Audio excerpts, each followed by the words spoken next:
Hey, Gary.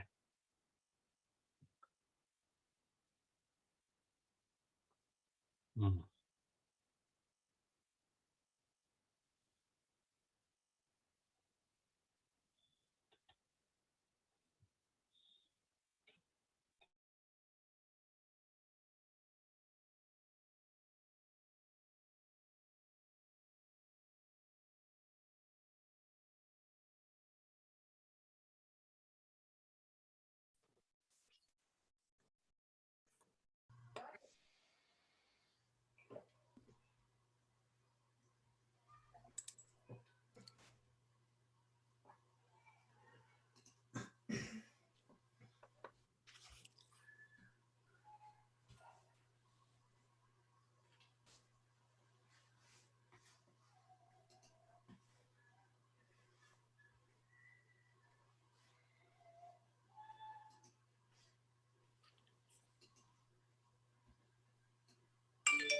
Can you hear the music, Monica? I can. Yeah, okay.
Hi guys, how you doing? Gary, Hi Gary, how's crack? not too bad. You made it home all right the other night.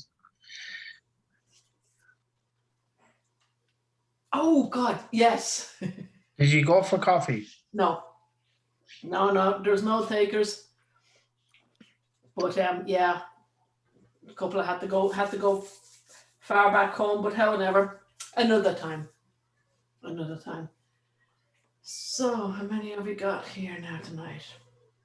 4. 1, 2, 3, 4. Oh, okay. Ah yeah, we have a few minutes yet. Did you get any good shots? I have them up on Facebook. Did you? Oh, I haven't had a chance to look. On I have them on the comments section of that post Yeah? there was for the outing. Yeah. Oh, sweet. Oh, let me have a gook. Mm. Let me have a gook. Unfortunately, I haven't had a chance to even look at mine yet.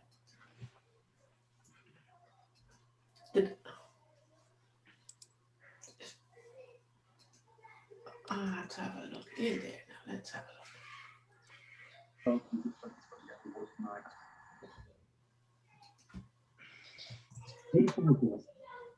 Keep that one, please.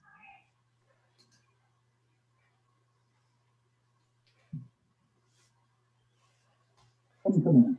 Where are we? Engaged, and this one's beautiful for it. Some detail in the head of this, the bird and the body, and I never knew that. Someone have the radio or something on? Yellow stripes on the top of their feet. That's very rarely seen. But really well caught and really well exposed and enjoyed itself. You've got a little bit of movement in the wings. I don't mind that too much. I think it's okay. But we've got that bit of movement. He adds to the drama a little bit. Again, the season in the background is to speak after sleep. Remember that very first picture? I cannot find it right now. Oh, I see. Yes, today's catch. Gas. There's 5 or 6. Let's have a look.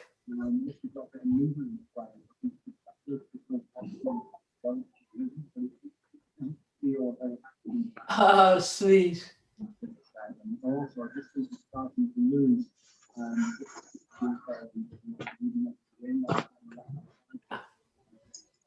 And he caught that while out there, yeah? Yeah. I threw it back. It was too small. Poor little babby. Yeah, it's only a toddler. Yeah. Danny, man. Oh, yeah, you can see John in the background with his camera. Yeah, Sending the ball back. Ah. So a little doggy picture. Oh, Janie. This fella's, good run. it's a good turnout. I only see 3. Why am I only seeing 3? 3 photos. I don't know what's happened to me. I've disappeared. No, I'm talking about the photos here, love. Gary's I'm just post. talking about myself. Find the. And again, I am in. Hold on, Where do you find the background? Hold on, let's have a Where look. yeah, but I mean, get all the books off the damn things. Ah, yeah. See How many submeters? The main part of the dog, which would be interesting, Cool. ahead again, is that lost that detail. Why am I sitting here looking at a screen with my name on it, but I'm not there? Turn on your video. It's what? Turn on your video.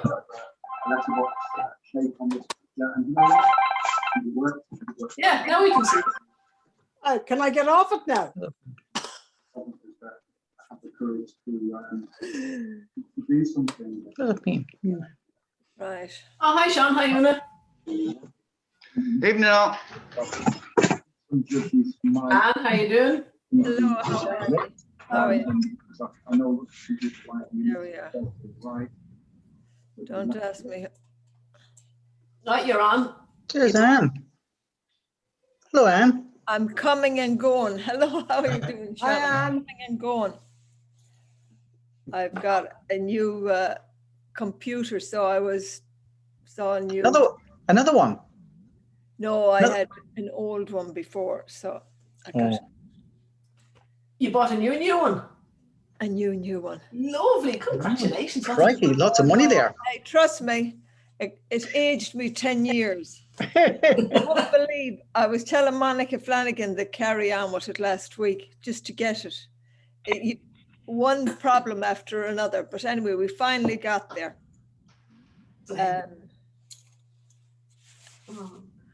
Great stuff. Now, we've got 12 people. Well, that's good. Well, I'm just going to share my screen now, guys. You Hello, everybody. So, I'm going to try and share. The Prince of Wales itself, caught really nicely. You've got breakfast, the frame on the Nose.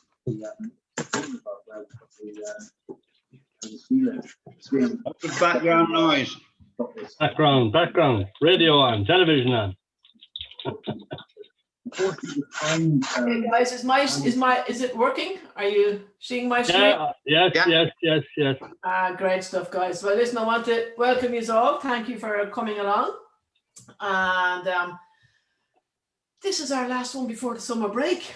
Oh, So I'm hoping you are all going to be nice and relaxed and have lots of new photos now in September. Take a break, take a chill, and just relax. But what we will try and do is organize another meeting for sometime next month. So maybe that'll be a take-up, just to break it a little bit. Can't leave you totally without the camera now. So, as you know, we're going to have the motivational slide show in a few minutes. Judged by Marty, Joe's going to let it run. This theme was street photography. And after that, we are going to be joined at about 8:30 by Ita Martin, personal friend and award-winning photographer. I think you might like her stuff. Then August, like we said, there will be no official Zoom meeting in August, so everyone to stay safe and sane, okay?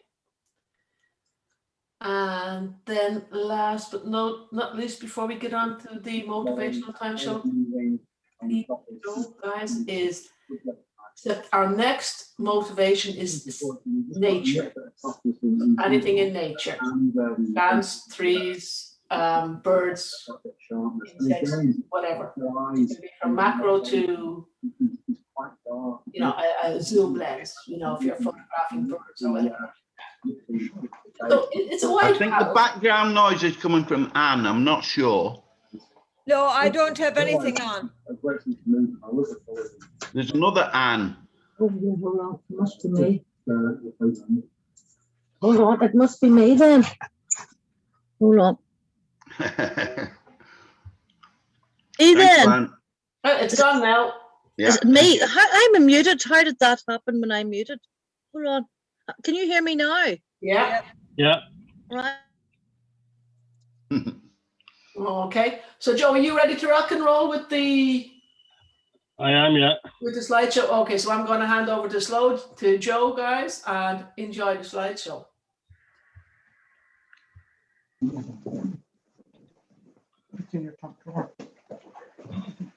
Right, you can all see that, yeah?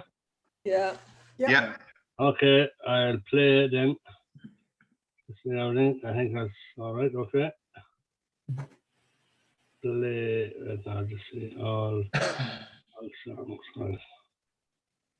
Is it possible that you could cooperate here?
Yes, very concerned.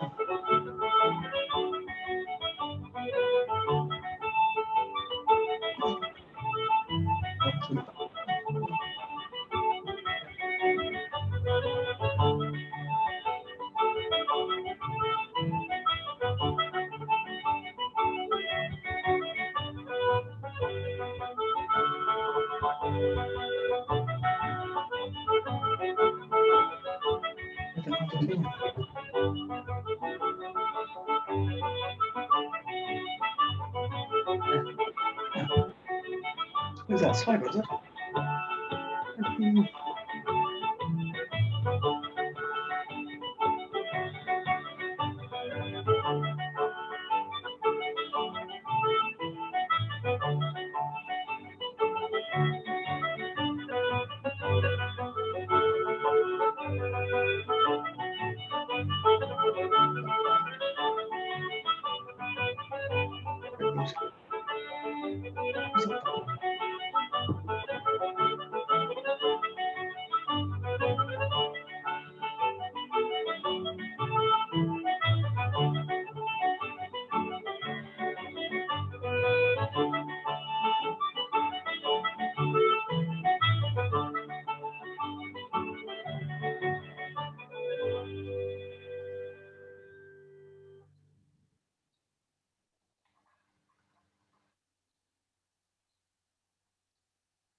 Okay, perfect timing. And I'll stop sharing now, and Marty is going to share his screen, I think. Are you, Marty? I'm quite happy to. Yeah, okay, I'll stop sharing now. That's if I can. Do I have permission to share screen? I say you should look down at the bottom of your... Yeah. Right, let me just set myself up. Whilst I'm setting myself up, a few comments. I was looking at the rules for the motivation, and one of them says members can enter a maximum of 4 images per motivation. So the member who entered 6, I only looked at the first 4. I looked at the first 6. I looked at all of them, but I only considered the first 4. Second comment. What is street photography? There's a bit of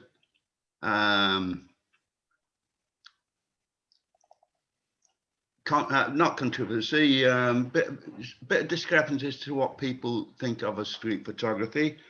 To my mind, street photography includes people. They don't necessarily have to be on the street, but they should be in the open air. That's to my mind. And without images, without people, I class them as streetscapes, or depending, maybe architectural or urban landscape or something like that. Anyway, with that in mind, I think all of the winners that I've chosen tonight do have actual people in them. So apologies in advance if people don't agree with me. And thirdly, EXIF data. Lots of the images didn't have any EXIF data on them, which to my mind makes me wonder just when they were taken. I did notice one image that had a, as part of its title, the year 2017, I think. Not that I disqualified it. Oh, you but,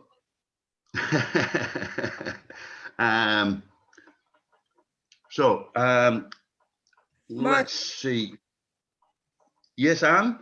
Could I just say, at the when we had our meeting last week, I said I would put in some images, old images that I liked, and 4 of them were old images. The first 4 shown. They were abroad. Okay, listen, so Anne. just ignore them. I just put them in to show. Yeah. Well, I've got all my choices made now. They're all written down. I'm not going to choose them. I'm not going to change them now. Now, where's into July? There we go. Intermediate. Has that come up? Yeah. Yeah, good. In third place, I chose Derek Featherstone's Men at Work, which is, where are you? Derek, this one. Yeah. Which I think is probably taken in Roscommon Town. I think they're doing a lot of work in Roscommon Town. Click on it there, Marty. Click on it. Yeah, it'll enlarge it. Can you not enlarge? You want to enlarge? Just a moment. Yeah. The program I normally open in doesn't automatically enlarge. Let's. All right, that's all right. Well, don't bother. Don't bother if it's going to upset the whole thing. There we go. How's that? Are you No. seeing that? No. No. No, it's all right, Marty. All right. I can. Well, I can't show them now, but. Yeah.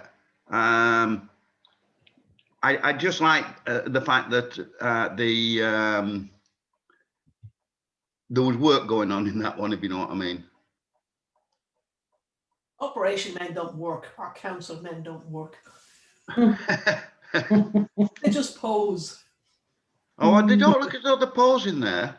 I mean, he's not even breastfeeding his shovel. So, how do I get out of this now?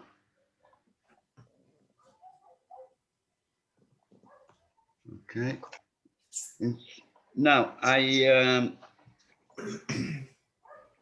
in second place, I chose Una's Carousel.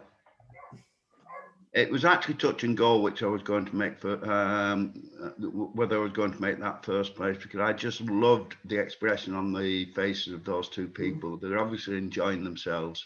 I think it's a great shot, actually. But in first place, I went for Mary's. Yeah, I looked at that and thought, is that a single shot? And it was one that didn't have EXIF data on, so I'm still not sure. It just seemed incredible that those 4 different groups of people are all there in the one shot. It's lovely. So that was first place. Okay. Excellent. Well done, Mary. Good choice. Joe, would you be able to just show them large, please? I can show them, yeah, but I'd have to share the screen if Marty doesn't. Yeah. So, Marty, Martin, can you stop yours. sharing for a moment, please? Yeah, Thanks. okay. Yeah, you're on, Joe. Yeah. No. That's that one. All right, and this is which was Carousel. Which one was it? This one. Can you see that one? We can't see any you haven't shared yet. Oh, have I not? Sorry, that's no. Yeah, sorry, no. Okay, no, there's Carousel. That's number 2, isn't that right, Marty? Well, that's number 1. No, number 2. That's number 1. Oh, That's number 2. That's number 2. That's number 2. Number 1 was Reflections.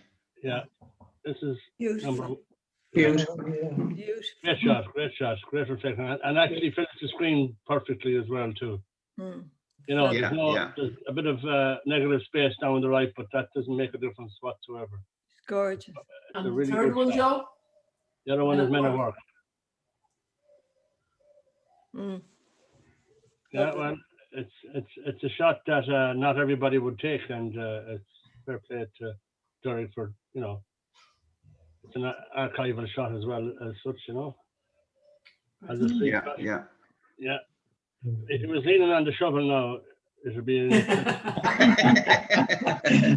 Exact. Okay, I'll stop sharing now. Okay. I'll stop sharing. Okay. I want to look at this one, if I can remember how to share screens. This one. I did like that one. The reason it didn't sort of get into the top 3 was just that I thought it was taken too close. You're not really sure whether they're inside or outside. It does look as though there may be chimney pots to his left. I'm not sure. No, it's outside. It's a Oh, I'm hoarding sure. in Drumcondra. Yeah, I'm sure it was actually, but it was just my feeling that you were too close into the subject. Okay. You gave it a title, something along the lines of street artist at work. I wasn't even sure that it was a street artist looking at the picture. Yeah. Anyway, that's by the by. In the 4 of them. Screen sharing has stopped as the shared window is closed. Okay. So I'll screen share again, and hopefully I can come into intermediate. Is that shared now? Yeah. Yeah. Let's hope it stays shared. Advanced. There we go. And I'll come into this folder.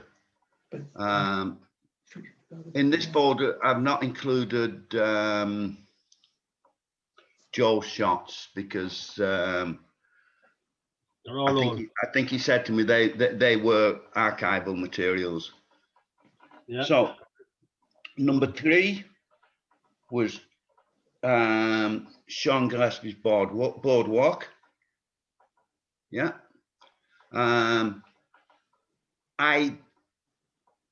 It's quite a nice dramatic shot.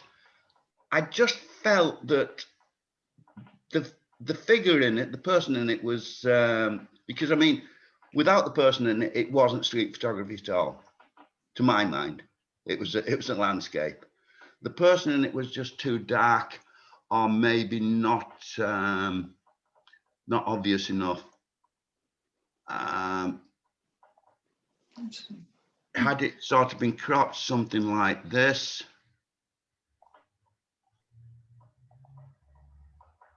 it might have been, you know, the person's a bit more obvious. These are just my feelings. Yeah, I'm not saying I'm right or wrong. So come out of that, and I might don't save.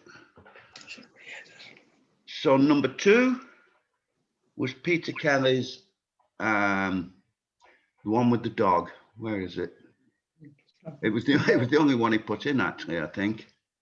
Here we go. What I liked about that one was that although there's a person there, we can't really see the person.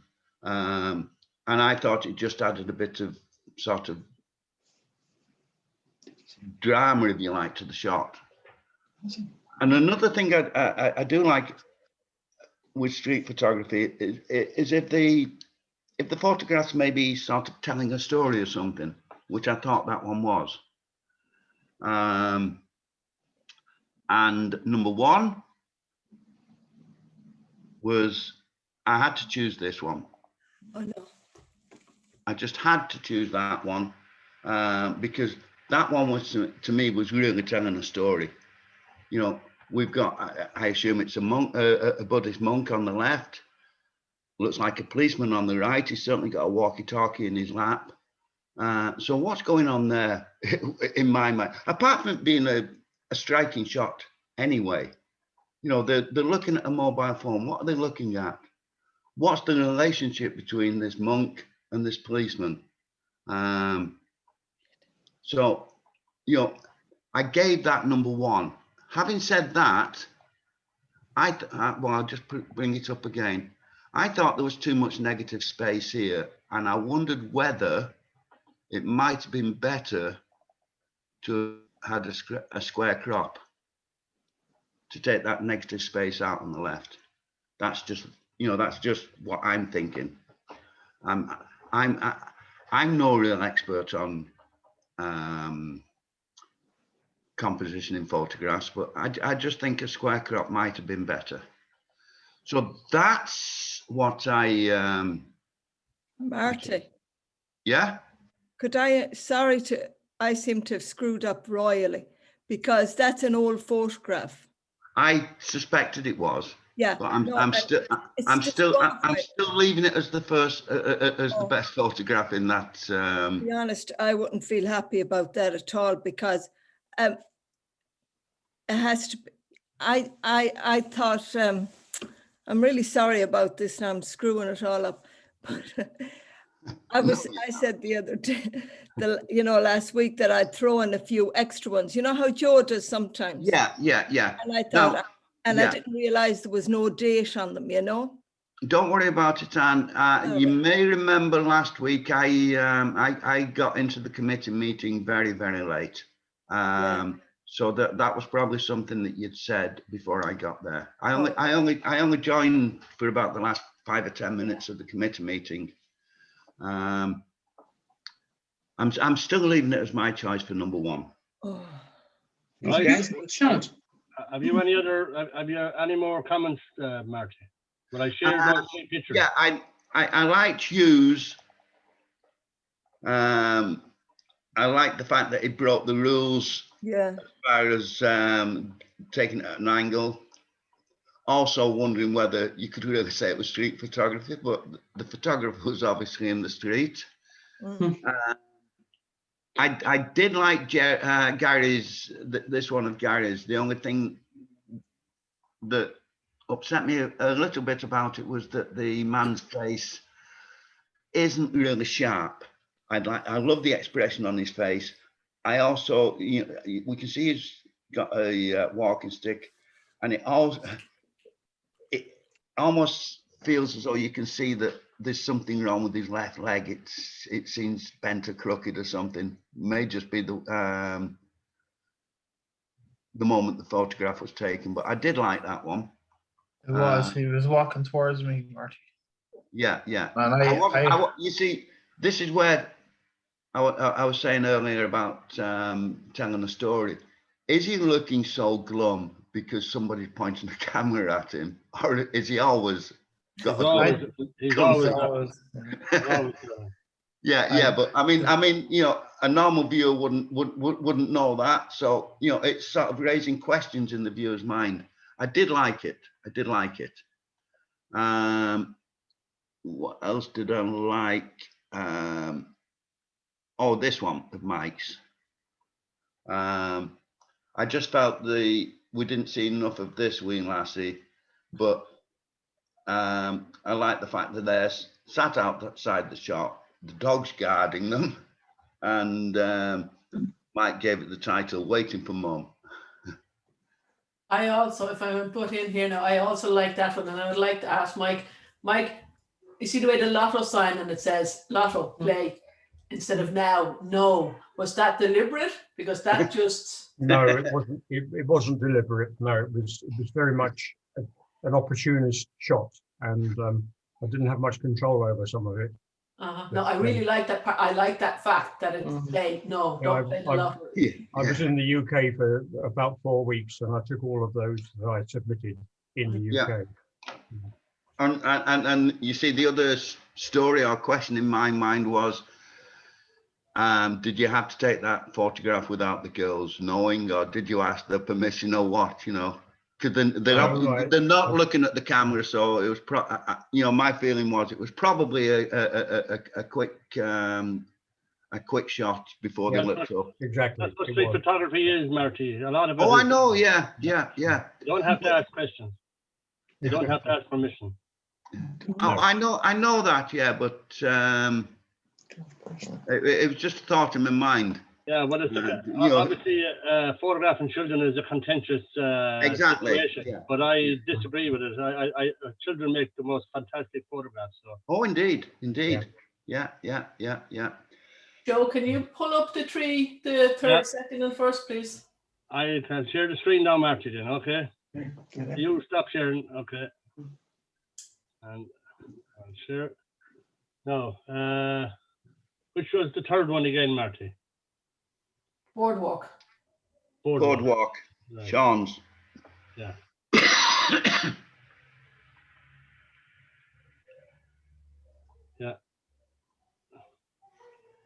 Yeah. And the next one then was Peter's, wasn't it? Peter's, yeah.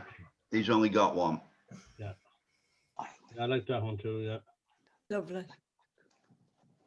That dog and that And image then- looks really vicious. And then, It's in spite of Anne's protests, I'm still leaving Anne's one of the monk and the priest as number one. I can get down to it. There it is. Yeah. Yeah. The square, as you say. I wonder. I like the negative space. I think it's good. Yeah. Yeah, yeah. Like it too. I just Also by the Excellent. by the square crop and I'll just see something like it. Let's see. That's probably better. I think it's good too. Just to balance it on the other side. Yeah. You see, I got my L with that one. Yeah. You got what? There was no mention My of negative licensing. space. Uh-huh. Was Yeah. any mention of negative space in that? When you went for your licentiate, Yeah.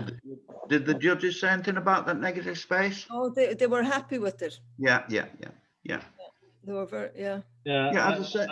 I tend to kind of agree, but there again, where, as Marty says, the story is in the two individuals, Yeah. not in the background or not in the situation that they're in.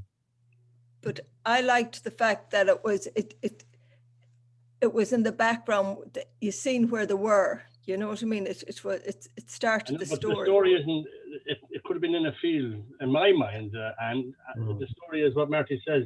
It's Yeah. the young fella looking at the policeman or the security guard or whatever he is. Yeah. phone, and there's a communication. There's a connection there with that. Yeah. Whereas that's the main subject of picture for me, in my mind. Mm. Whereas the negative space, because of the crop, you know, it doesn't change the aspect of or the importance of that connection. No. Doesn't. I would have disagreed with the judges up there. But that's what I love about photography. It's so subjective, isn't it?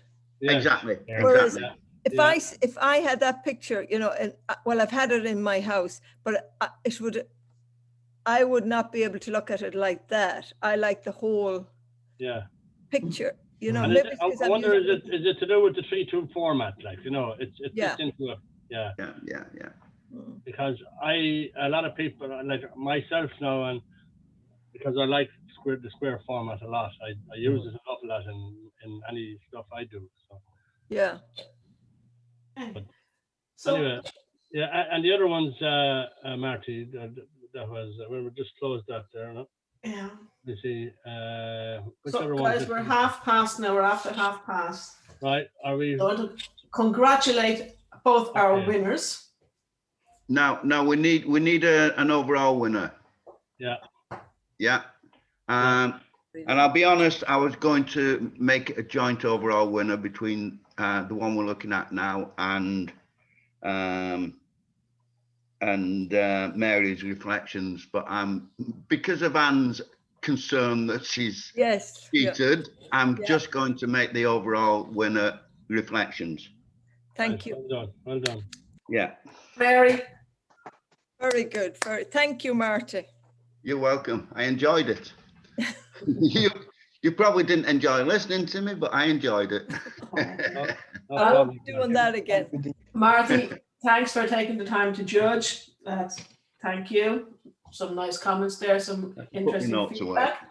So now, guys, it's time to sit back and relax. I think Ita is here with us. I would like to welcome Ita Martin on board. Ita, are you here? I'm here. Great stuff. How is for what it's worth, I would leave the negative space in. Yeah, me too. It gives the environment the environment that the image is taken in, and you know. Totally disagree with you. That's okay. You don't have to agree with judges. I know. People seldom do. Exactly. People seldom do. So, guys, as you know, Ita, nature, landscape, and anything and everything. I have a bit of everything thrown in. Exactly. She's one of these people who could do everything really, really well. I don't think that, Bernie, but you know why I'm doing, well, I did a presentation in Boyle before, so the original one I used to have, but I'm doing one with a bit of everything for any clubs I had to revisit, but you also know why I have a problem, so I can't actually use my computer at the moment, so it's easier to use a presentation that's already ready, so Great. So that's what I'm going to do Boyle, tonight. hand over to you. Okay, so I need to share my screen. Okay. Hmm.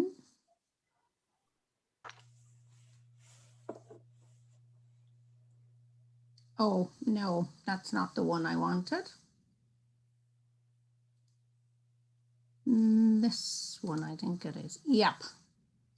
Okay, so there's a lot of travel photographs in this, okay? In fact, you probably all know a bit about me, but you can read it there. I'm not going to call it all out again. And Bernie knows me well from Malahide Camera Club. Are you missing us, Bernie? Hello, Bernie, can you hear me? Yes, I have on mute because the kids were running in the background. No, that's okay. Can everybody hear me then? Yeah. Yes. Miss Malahide Camera Club and all my friends there desperately. Do Malahide Camera Club miss you though, Bernie? Probably not. Yes, we do. Indeed. Anyway, I started off basically with images from Scotland and the UK. Photography has given me a wonderful opportunity to travel. And one of the first trips I done was with to Scotland, to Glencoe. And this was actually taken on a landscape workshop with Peter Gordon. But every morning we went out, we saw these, we could hear and see these grouse, but we couldn't take any pictures because it was, you're talking 6 o'clock in the morning, probably -6 temperature. And one morning, I think it could have been our last morning there, this bird just landed and behind me. And I had actually, I grabbed the camera. I was in the middle of getting instructions for something, grabbed the camera, changed the lenses and ran, forgot to change the settings on the camera in the excitement. And by the time I did, I got that shot and the bird was gone. I'm happy with it because it's the only shot I have of a red grouse and I loved the lighting in it. So that was probably one of my first shots out of Ireland in wildlife. And a few days later, again, my first time seeing a goosander, got one on the River Dee, totally unexpectedly. We had planned on going to a place in Scotland. It's probably not the best shot in the world, but it was quite unexpected. And we don't see too many of them here, although quite recently, I saw a whole family of these on the lake in Glendalough. Much excitement. Then we went back further down south in Scotland to Kirkcudbright, and you probably have heard of Scottish hides that a number of us would have visited, and there was amazing shots there. Again, some birds that we don't get here, or we're getting them here now, the great spotted woodpecker, but amazing to see them. I had never seen one in Ireland, and hear them. And there was a bit of snow to add a little bit of, you can see the snow there from his pecking. So they were, sorry, what's going on here? I'm flicking it with the wrong hand. But anyway, we got a number of them. We got some amazing shots from those hides. And this is a jay that I got there. Again, the first time I ever photographed a jay. And fun thing is, the most of these shots are from my very first trip there, even though I've had probably 10 trips there altogether. I love this one myself. And here you're talking about the square crop. I quite like square crops. And I think sometimes it works very well with wildlife, because there's very often too much negative space to one side or the other. And I love this one, and I love the way it has an added dimension to it with the fungi on the branch. And I put this one in because sometimes I give little tips as I go along. If you're putting bird seed out and you're trying to attract birds in to photograph them, make sure that the food is relevant to the bird. And a judge called me out on this one by telling me that that is a peanut that came from Africa.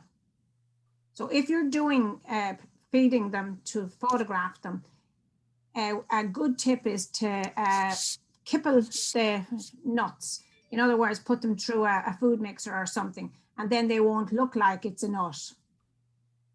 And you won't have a situation where a good-natured judge will call you out on it. That's an excellent tip, Ita. Thank you. Yeah. Or, you know, the other thing is hide it behind the bark of the tree. Okay, I can't show you in that, but hide it behind the bark of a tree, or drill little holes into the bark of the tree where you can put the food, so the food won't be on view.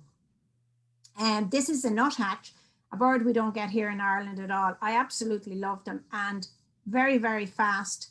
And also, I love the way they stand. They always have a very painterly look, and this is one of their kind of regular way they stand on the bark of a tree. Okay, kingfishers, this was in the same place. Everybody knows this kingfisher because it won quite a few things. It's been on corporate calendars, it's been on all sorts of stuff, covers of Amateur Photography magazine and Birdwatch Ireland magazine and things like that. I've lost count. Oops, sorry. I think it is the thing on my hand that's causing the problem.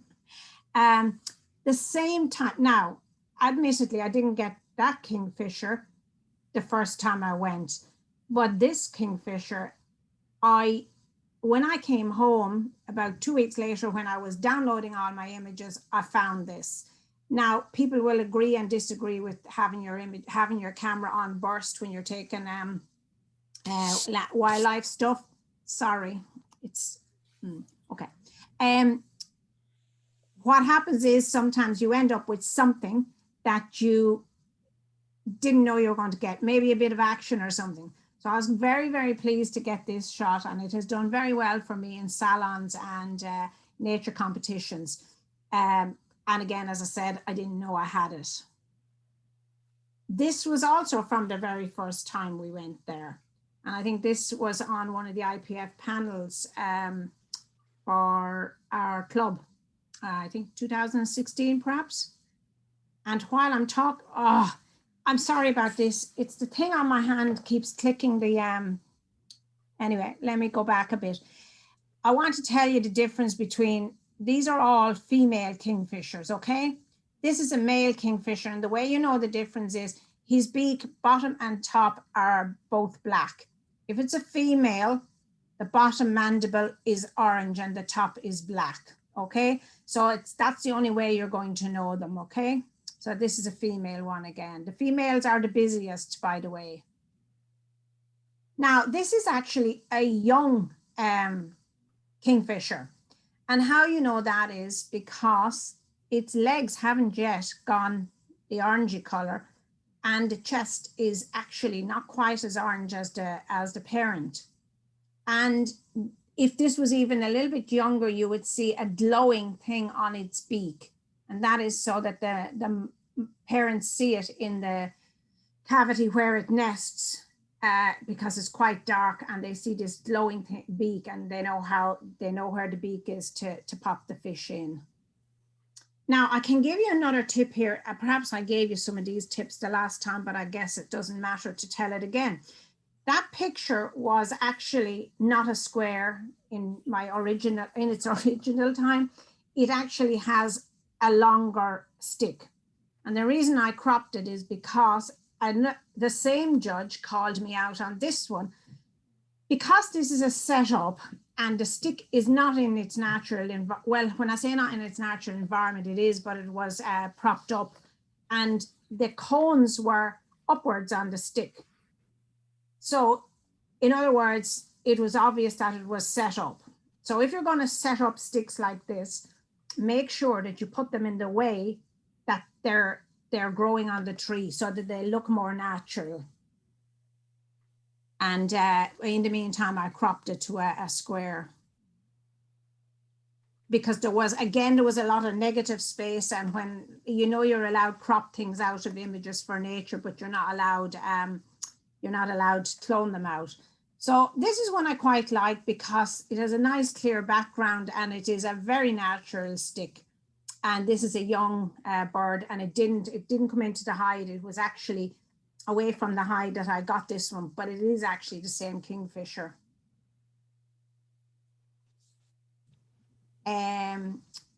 This one has done quite well in salons, and that I think it's partly because it has a full reflection of the bird in the water. It's very difficult to actually get a full reflection. You'd sometimes just get a bit with maybe the head cut off or something like that. Sorry about this. I'll have to try and do it with my left hand. This is the first presentation that I've done. I cancelled all the rest of them for this reason. And here we have a male and a female, and they are definitely having a domestic. In fact, I always regret that I didn't video what was going on here, because this guy had come to the river and picked up his fish and fed himself, preened himself, and then eventually headed back to the nest for food for the babies. And after a while, when he was paying more attention to himself, she came, and it was so obvious that she was giving him a telling off, and you can see by the head of him. So, but she went on feeding the young in the nest, definitely doing a lot more than he was. So it's quite funny to watch, and it would have been lovely to get a video of it. This is a red kite that I got up in Scotland. Now, it's not the most difficult bird to get in the area I was in. There's a feeding station there. I didn't get it at the feeding station, but if you're ever in that area, a good idea is to hang around where the feeding station is around the time, well, perhaps the best time to do it is after they've been fed, and you'll see a lot of them flying around, and there's a valley there. So sometimes you can nearly get on the level of them, flying at the same level as you're on if you're lucky.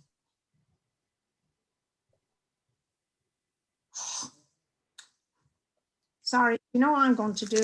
Sorry about this. I'm going to take the thing off my arm because it's really bothering me. Now I put a robin in because everywhere I go, robins are following me. And of course they make great little pictures if you get a good, nice sharp one and a bit of light in the eye. But I could sell, well, I do sell robin pictures, but I have that many of them. I don't think it's the thing, I think it's me tonight. And this is a red pole. Again, if you're setting up in your garden, get yourself some nice sticks like this with a bit of lichen or something like that on it, something that'll make a nice photograph. The same as this, the log I think makes the image here. And again, I have actually used that as a square crop and with less on the top and just less on the bottom. And it works very well. It probably works equally as well as it does on the log, but I think the log makes it. And of course, the fact that he's singing, and any of you that do wildlife will know that wrens are notoriously difficult to get a shot of. I was lucky recently to see a family of baby wrens, and there was 4 of them. And there was obviously no mom around because I got great views of them. Not great pictures, but I got great views of them. And it was the first time I'd ever seen baby wrens. It was absolutely great. And here we have a blue tit, a baby blue tit with a bad hair day. So baby blue tits are very common in your garden, and they're more yellow when they're babies. They don't turn, and the blue is quite gray. So after a while, they will get their blue color. And this is a young great tit. I probably had, now of course these weren't taken this year, but I've had probably the most baby birds in my garden this year that I've ever had. That's probably because I can't take any pictures, of course. And this is a young coal tit. I love coal tits. They're adorable little guys, but they are actually very hard to photograph. They're very, very, very fast. When you Grey say wagtail, now definitely didn't get him in the garden. They are normally on the riverbanks and quite difficult to get. But I actually got him in Scotland, and one day he just happened to come in and he literally walked up the stick in front of me. I couldn't believe it. And I got a good few of them again because I had it on burst, and it was just one visit and he was gone. And it's the sparrowhawk. That's again from the Scottish hides. And to be honest with you, I have so many of those pictures, they don't mean very much to me anymore. I don't believe I've ever put one of them into a competition. It was like as if it was just a little bit too easy to get them, because you still need the skills though when you're getting stuff from hides and that. But I don't know what it was about it. I still get a better kick out of getting small birds than I do out of getting something like this that's perhaps set up. Water rail. Now he wasn't easy to get. I could tell you this. I ended up with a problem with my neck for 6 months after taking that picture. And again, because I was waiting so long, lying on my belly in the middle of a river, I actually missed the full reflection. I had almost fallen off the plank I was lying on because it was there for so long. Just visualize lying on a plank on your belly in the middle of the river, holding a 2.8 lens, 70 to 200, I think is what I was using. It's quite heavy. And by the time the bird showed himself, I just was hardly able to take a picture. So they're not as sharp as I would have liked them to be. And everybody loves red squirrels. This particular guy has appeared in a number of magazines at this stage. He's been in the Woodland magazine. I don't know if any of you down in Boyle wouldn't be familiar with the Woodland magazine. It's also been in the N magazine, which is the Nikon magazine, the international Nikon magazine. It's won loads of competitions. And I've had an argument recently. It did very well in the Ireland versus NIPA competition, but you probably all know Jack Mallons. Jack went crazy. He told me I didn't know anything about the rule of thirds and I didn't know anything about composition. So I said, it's going in as it is. I like the flowers in it and it's going in as it is. So I think it got an honorable mention, and the judge was big into squirrels and he absolutely loved it. Now, there was better images there than that, so it didn't win, but I was happy that I got an honorable mention for it. And another one. Now, you're not going to be getting those kind of flowers in your images where you get red squirrels. It's very difficult to get the red squirrels because they're very fast. But if you have a nut, when let's see what this guy has. Yes, one of the things your man said, the judge said that day was, it's great to see him eating something. And, you know, in this one, it looks more like a nut. It's actually a hazelnut. But when you see them eating it, it's really funny because it's like they grind them down, and all those little bits are actually bits he's grinded off it. But a lot of the time they just run away with the nuts and hide them. So it's great to get them actually chewing on one of them. And I have noticed as well, now that of course looks, I wouldn't put this into a competition because it looks like it's a setup. That's not where you get nuts. So be careful of things like that when you're doing a nature competition. Now, bear in mind, not all competitions are run by the by the FIAP rules of nature. So you can put that into an open competition, those kind of images. And this is another one. And a badger. I got him in Scotland as well. I've never seen a badger in Ireland, even though I grew up where there was a set of badgers quite close to me. And unfortunately, I never saw a live one. I only saw dead ones. But I only discovered last week that the Department of Agriculture are still culling badgers. I thought that had all finished. But anyway, I wouldn't get into a debate about it. And this, on the very first trip to Scotland as well, this was not a setup, by the way. We were in the woods, the two of us, myself and Katie, Bernie would know Katie, we couldn't believe our eyes, but we actually thought that this was a pine marten, but it is actually a stoat. And that's the image that won me Photographer of the Year in 2017. Now, the story around this is, this arrived, now, if it just arrived in, and it was literally, we just flew off a few shots, and we were just really lucky because he was terrified, or at least terrified probably isn't the word. He kept looking at us because he could hear the camera clicking.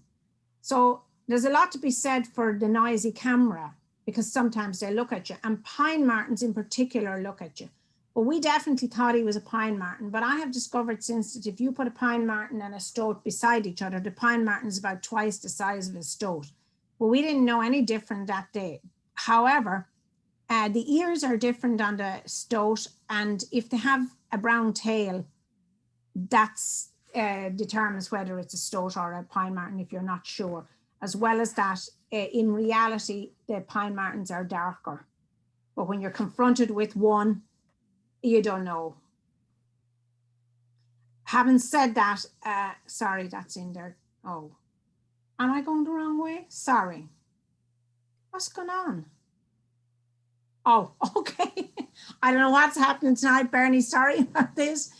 I'm still in Scotland here. This is the same trip we were on, and we went up to Glencoe, and there was fabulous pictures in Glencoe to be had with the likes of this, with reflections in the water with the tree. This is one of my all-time favorite images.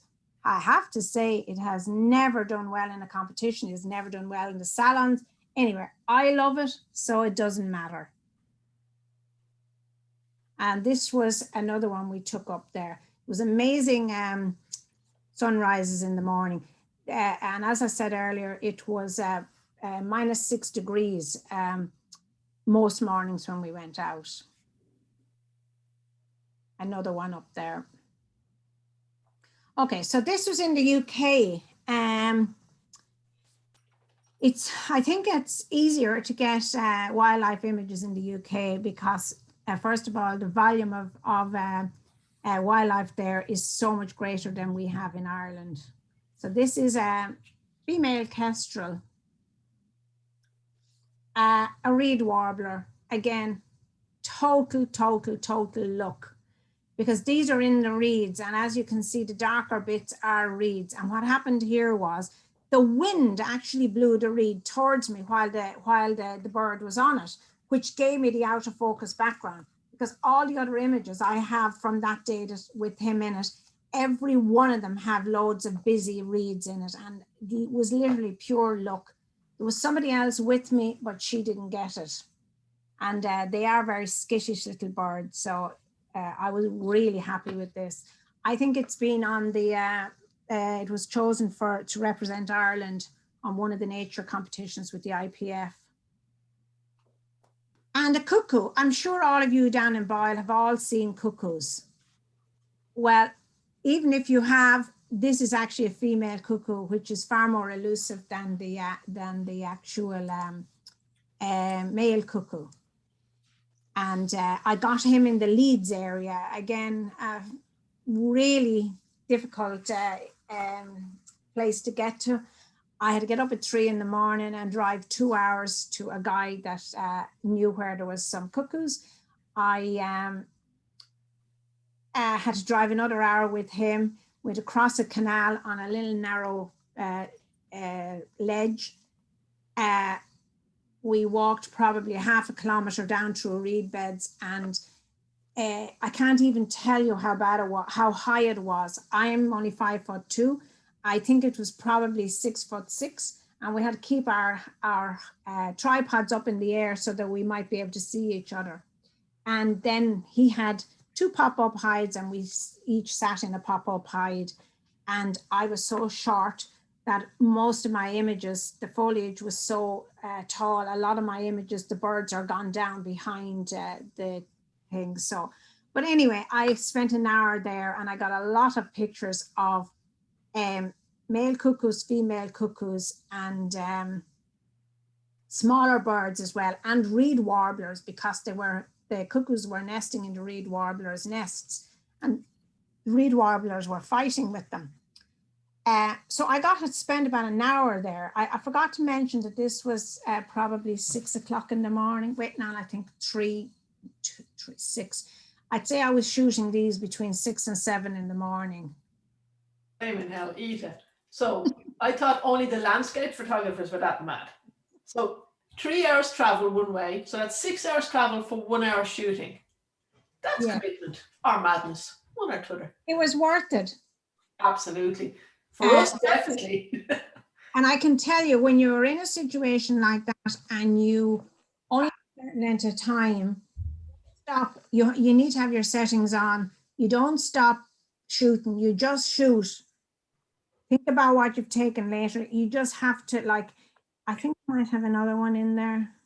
Yeah, this is what I'm saying to you about some of the time I couldn't get the whole image because there was so much background. And I just felt if I had been a bit taller, I might have been able to get some better shots. But I mean, I can't make myself taller. So, but it was amazing action. There was 2 females and there was 4 male cuckoos. And that's actually a male, but that's a male in flight. And again, I have a few of them, but that's the only one I got with his eye visible. Well, you shoot on burst and hope something will be good. So you'd be lucky. It's like sports photography. So, yeah, well, it's like sports photography in that sense. There's another male one. Excuse me, Ida, what's your focusing situation? Is it autofocus or mobile focus, sports focus? Well, for years and years, I was always on sport. In fact, I think I kind of phrased, when in doubt, put it on sport. By the time I was taking these, I would have had, I had a 300 prime lens, and I know I was trying, they were too close to me at one stage, and I was trying to change lenses. Not a good idea in that situation. So I think they were probably all taken with the 300 prime.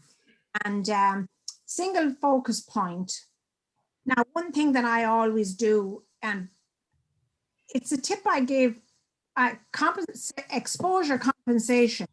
I always put it at least -3, maybe even, pint tree, minus pint tree, maybe minus pint, even down to 1 sometimes. You can always brighten up an image, but you can never darken it down if the whites are too white and you lose the detail in the feathers. I don't know anyone. There's one here now. I'll show it to you. Where at the moment now I've changed cameras, but I'm in Lightroom, even pulling up the shadows and bringing back the highlights and stuff like that. It's amazing how much detail you can get back in the feathers, as long as they're not blown already. If they're blown, you're going to have a problem. And I'm even talking about little whites like that, particularly the kingfisher, because you know the kingfisher's bit of white, it's very, very white.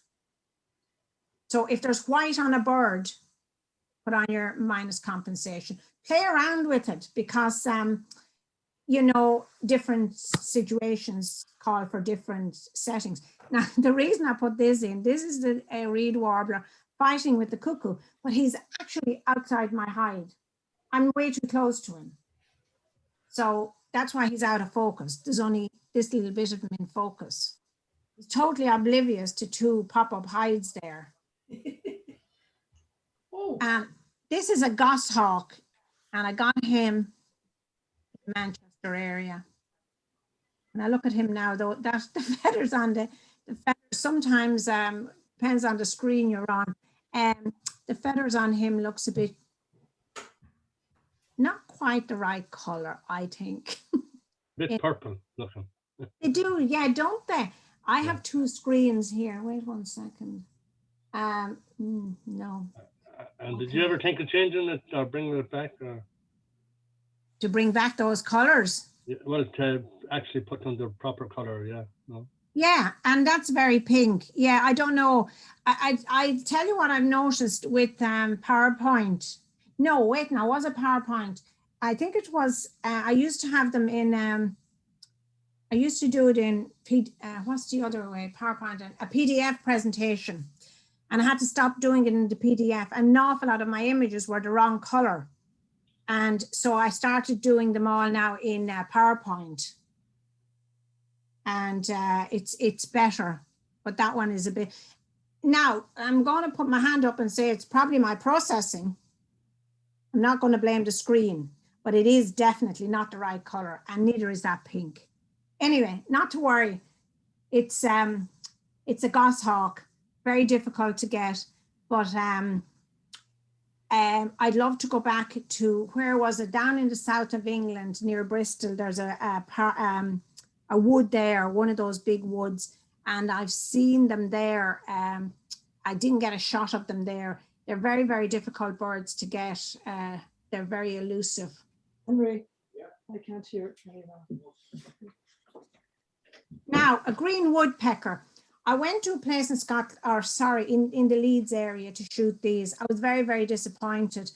I hadn't done my homework beforehand, and I didn't realize that green woodpeckers feed on the ground. They don't feed like other woodpeckers on the branches. But when I was going, there was a nest of green woodpeckers, and I was hoping to get the babies. And the day I got there, they had just fledged, so I missed them. So I only got a picture of the female. These little guys are everywhere in the UK. And little owls, they're the most comical little things ever.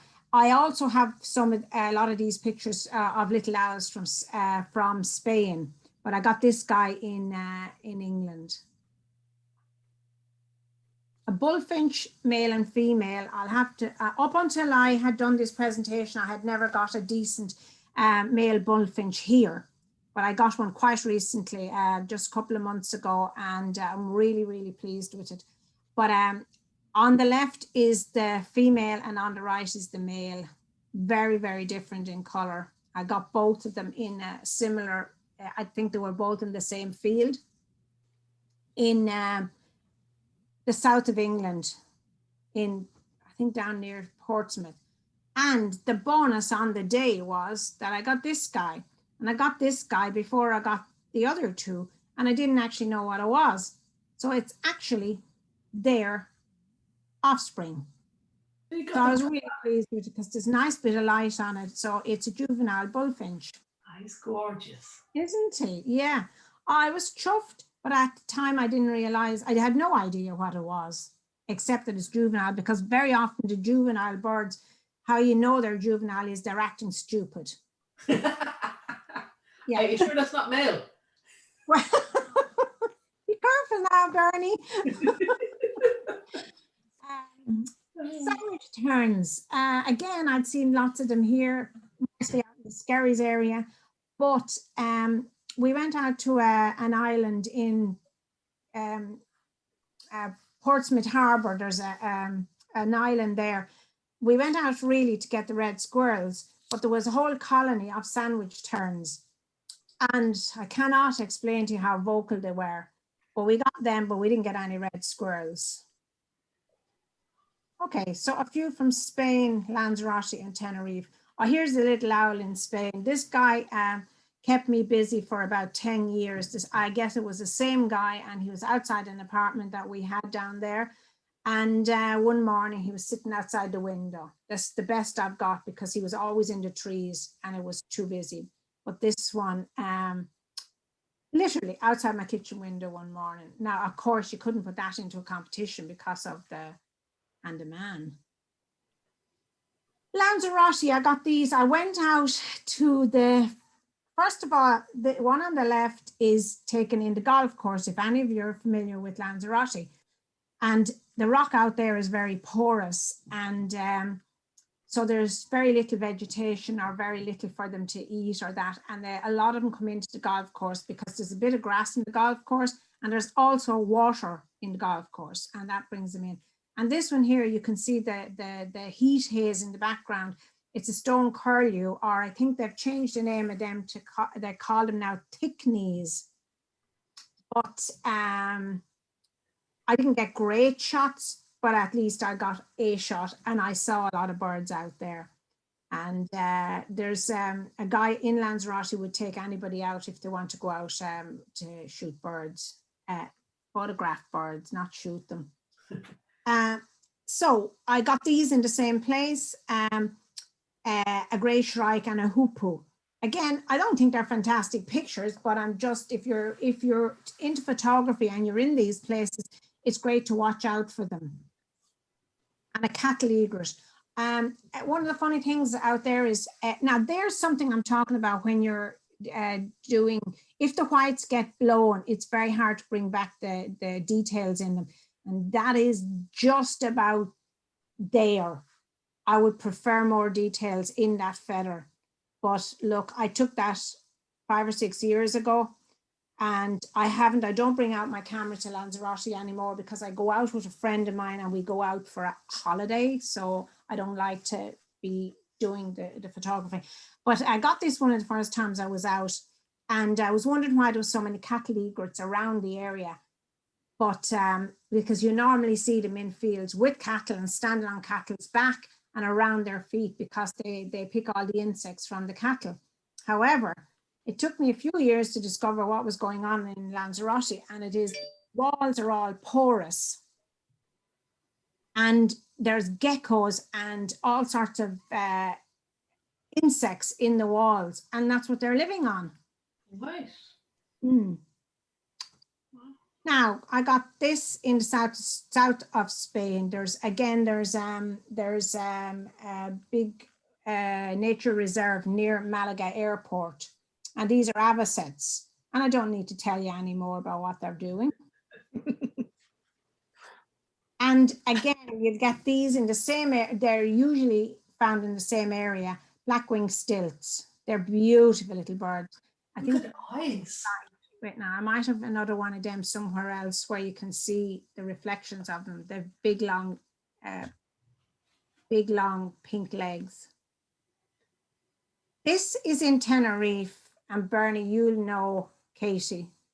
We were down there with Katie, and this guy, Katie has amazing pictures of this guy. I was only there once, but she's there's a pair of kestrels living near her apartment, and they're literally on a piece of waste ground, and this is their perching post. This is it. And what's in the background, all that black, is actually the road on it's cement really, and it's underneath. There's a road up on top, and this is just a perching post they have on a piece of waste ground. Now, I've heard, Katie's had a number of them in competitions, and we've heard all sorts of funny things out of judges about them because they think it's a setup. And I put this into an IPF competition, and a judge said, oh, that's a setup down in Portugal, because I know where that was taken. No, they're actually completely wild, and they're living in an urban area. Wow. So what do judges know? And again, if you're in Tenerife and you're familiar with the mountain Tidy, up halfway up the mountain, there's a picnic area, and it's a great place to go to take some photographs of birds because, again, because it's a picnic area, there's lots of food around, and there's also water. And you'll get the likes of great spotted woodpeckers, you get canaries. There was any amount of birds there, but we just spent an hour or two one afternoon there.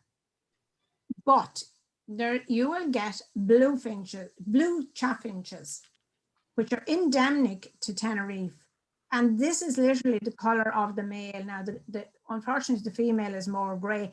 But for a couple of hours I spent there, now they're not great pictures, I won't be getting any awards for them, but it was lovely to get a record shot of a bird that is I won't ever see again unless I go back to Tenerife.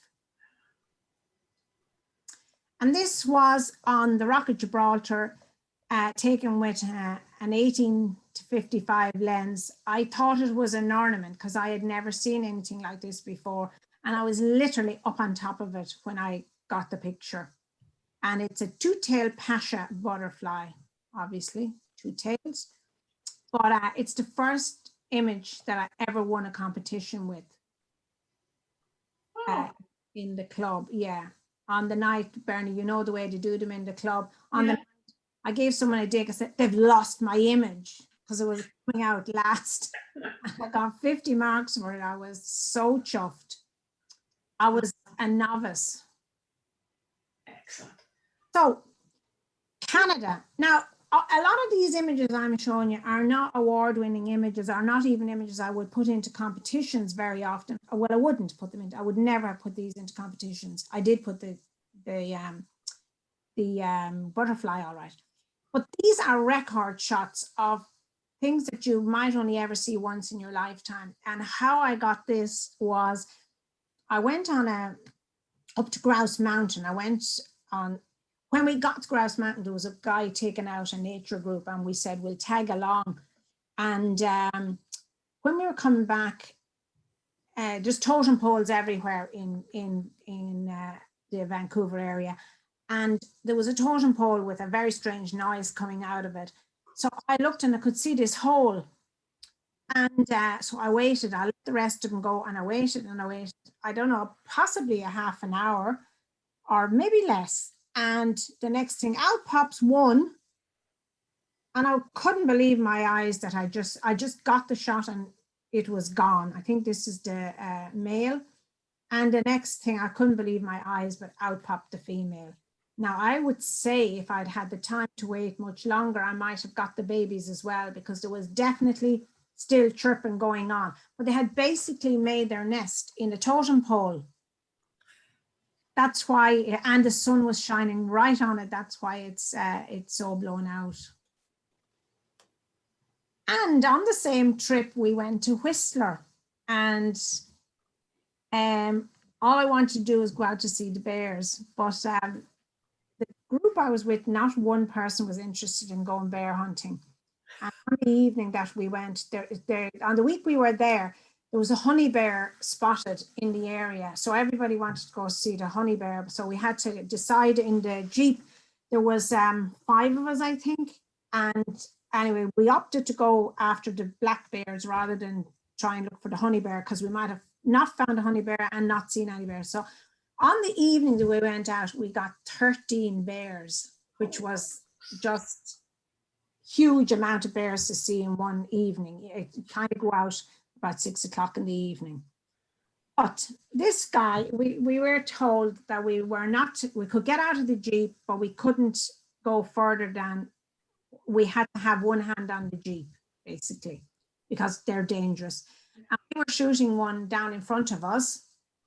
And the next thing, I turned around and this guy is going behind us and nobody has noticed him. And I had a 300mm lens with the converter on. So that will tell you how close he was. I didn't get a full shot. I didn't get the full body of the bear. But he just kept walking by, but you could hear a lot of breaths being held. But I kept shooting and I just thought, you know what? There's 5 of us or 7 of us, whatever. He'll pick one of the others, not me. So, and I can honestly tell you, I was more interested in getting the shot than if I was in danger or not. And that's how I thought, honestly, on that moment. Might be a different story if he was coming towards us. And the same evening, coming down off the mountain, didn't I find this little guy? I was chuffed to get him because he's different to our squirrels. And I believe he's called a Douglas squirrel. I believe the name was, he was discovered by a Scottish man, and that's why he was called a Douglas squirrel. But they were, oh, he's beautiful. The colors are gorgeous. Equally as nice as our red ones. And the same place, I got this Oregon junco. It's way more exciting to get these kind of birds or animals in their natural habitat when you're just out with the camera than actually going to hides. Now, I do love sitting in a hide all day, taking photographs. Absolutely love it to bits. But it's still much more exciting when you get them in their own environment in the wild. Same with this. You all probably know how difficult it is to get hummingbirds. Well, this is my first picture of a hummingbird, and I got it in Vancouver as well. And I think how I managed to get that was, I reckon it was feeding babies because it kept going in behind this wall. So I focused on the wall and waited and waited and waited. And I just eventually, like, I have an awful lot of the shots, but that's the best I got. Oh, did I not have one in? I got one in Arizona as well last year. Okay, this is a flamingo. The reason I put this one in, I can never remember exactly where I got him, but just to mention to you that there's a place in the UK called Slimbridge. Some of you may be familiar with it. It's in the Bristol area, and it's a huge, big nature reserve.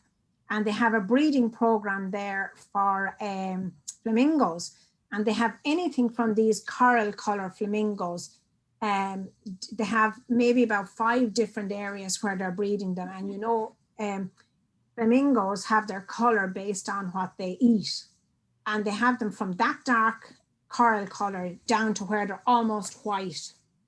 And it's interesting, but it's a great place to go because they have the likes of those. They have all sorts of birds, wild and sort of ones that they keep in the area, in the place, but they have hides as well. And the hides are for the outer estuary where you get all wild birds. But sometimes the wild birds come in to, I don't want to call them not wild, they're wild, but they're managed, I suppose would be a good word. But sometimes they mix together. And for instance, they have an American swan, which the American swans have black beaks, and they have an American swan that come to the reserve every single year, just joins in with the Hooper swans and the mute swans. Wow. Okay, so that's just a picture from downtown Vancouver. Okay, so Poland. I went to Poland twice, in 2017 and 2019 with Marek on a wildlife trip, Bernie, rather than a landscape. Yeah. And we went to get the the white-tailed eagles.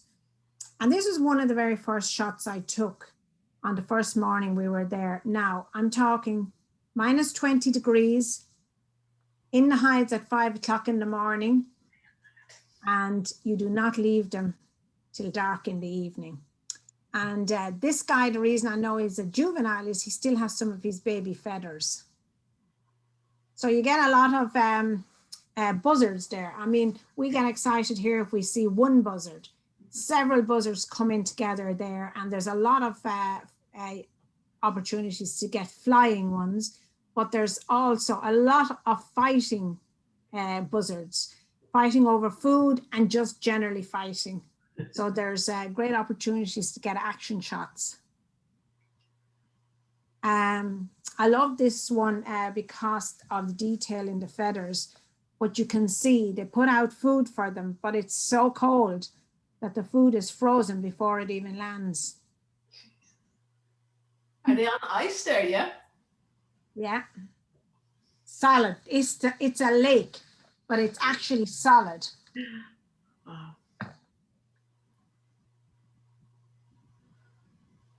The span, it's unreal that when they have the wings out, the width of them. And I wouldn't like one of them. You need to look at the talons as well. You kind of get a feel for their size when there was one of them in front of you. But what did they do with the frozen fish? Were they able to eat them? They eat it, yeah. Everything is going to be frozen that they're eating, that they're finding there. That fish is thrown out for them. But anything else, it's just so cold. But I mean, did they not take it home to defrost it? Fry it. No, they don't fry it or bake it or anything. I thought you might at least defrost it Where? in a nest.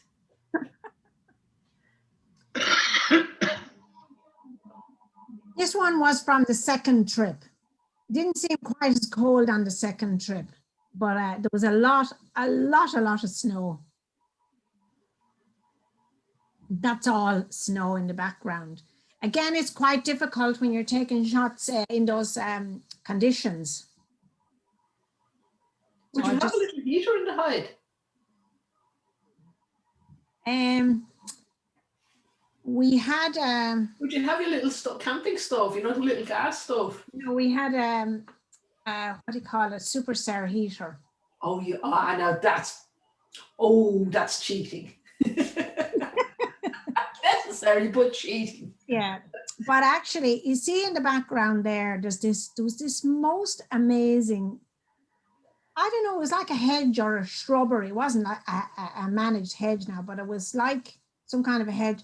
It had the most amazing colors in it.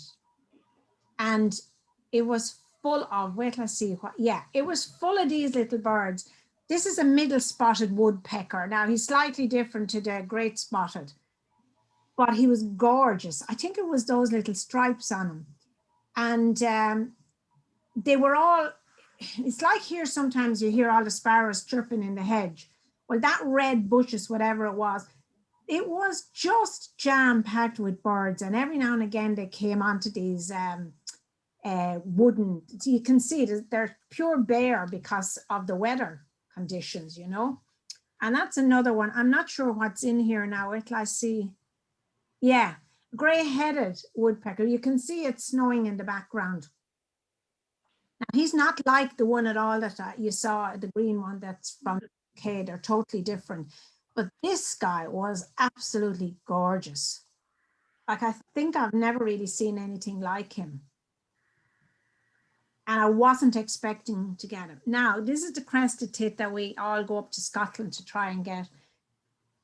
There are fast birds and there are fast birds, but this is the fastest. And I think this is the only picture that I have that's not soft.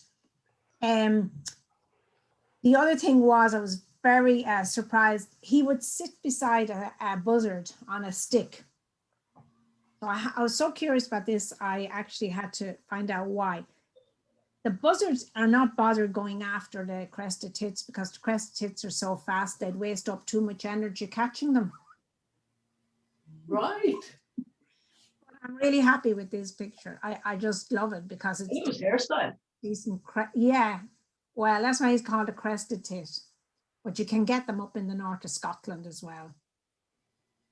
A marsh tit, again, we don't have them, but they have them in the UK. Not very plentiful, but we used to have them. And this is a white-tailed eagle in the snow. Now, that's the conditions we were taking pictures in. Amazing. And funny enough, anywhere I put that picture, they're really amazed with it. I don't think it's won anything, but I always get comments on it. And yet I kind of feel that it's too busy, probably isn't the right word, but no. I love the letterbox format. And I think it's just he's too much crap in the rest. No, it's like he's going to get you. Okay, yeah, I have to say I love the square crop myself, and I love the letterbox crop. There are times I've judged, and I'd say that they think, does she ever have anything other than letterbox? Because very often, I mean, you can get rid of distracting things, particularly skies. Taking a sky out of an image can make a huge difference to it. But anyway, Slovakia and the Tatra Mountains. Another goshawk. And this goshawk to me is very different to the one I got in England. His eye is a different color and he just seems a much lighter color altogether. I think I put a few of him in. I would have loved to get the fanned tail without the yoke on top and without this in it. But anyway, look, you get what you get. And I really do like this. I won't say what I think he's saying to the photographer. Get the hell out of here. Brilliant. Yeah. Oh. And I have never ever been lucky enough to get a great shot of a barn owl. And this is in evening light in the mountains. But actually, there was a very, what do you call it? You know, the sun, the haze. Yeah. It can be very distracting. Oh, sorry, I'm talking about barn owl. This is a snowy owl. I beg your pardon. This is a snowy owl, and this is in the morning, not in the evening. But yeah, how could I make that mistake? And again, there was that rising sun haze, but there was a beautiful background. And I did get a couple of okay shots, but again, it's not an easy one to get. I think those are the only two I have. Have I three in here? Yeah, this is the barn owl that I'm mixing them up with. This was in the evening and those were in the morning. Again, not very sharp because I have very high ISO, and as well as that, there was just that haze there, and it's very hard to shoot through a haze. Yeah, very difficult to focus. I probably should go back maybe and revisit them in Lightroom and see, can I get rid of the haze? But you know, you process it at the time and, you know, kind of move on. Having said that, this was taken the same week while we were over there, and I got some super shots of this guy. He's a Siberian eagle owl. Not very pleased with us being there, but look at that. Wow. That is the kind of tree that he is in. That's just, sorry, the other one is just a branch that was sticking out at the back of it. But Brilliant. I love this shot because it's, you know, it shows the camouflage. And that's the tree, which I think the tree itself is amazing. Mm. Okay, I went to south of France in May 2017. It was probably one of the best trips I've ever had, and I am still processing and still using these horse images. There was another one of these trips booked for last year. It was cancelled. There was another one booked for this year, and it now has been cancelled as well because they can't get flights to suit the dates and that. So these were taken again about 6 o'clock in the morning. And I know people say to me, was it really like that? They are slightly enhanced, but yes, it was. He looks like he's coming home from a night out, that other fella. Oh, wow. Yeah, it was just, and as well as that, you don't have to worry too much about sharpness because you have all this water in them and, you know, there's very little processing to be done. Now, these are stallions that are in a swamp, right? And you see this? They are mosquitoes. Oh, and I thought that was water, mucky water. No, that's not the muddy water. I'll show you another one now. See? Wow. Now, I put this into a club competition, and a judge said, oh, you left all your dust bunnies in it. And the horses are supposed to be white, not grey. And the water is very mucky. Oh, God. They're in the swamp, they're wet, and they're not dust bunnies, they're mosquitoes.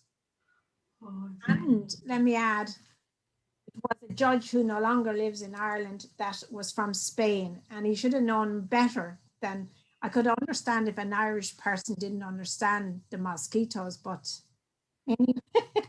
anyway, God. that particular image, actually all of these have done seriously well for me in the salons and competitions. And they are great images also to turn into black and white. If you ever get an opportunity to go to the Camargue, go. But be careful because there's mosquitoes everywhere. Right. Now, and beside where the horses are, there's actually a bird park.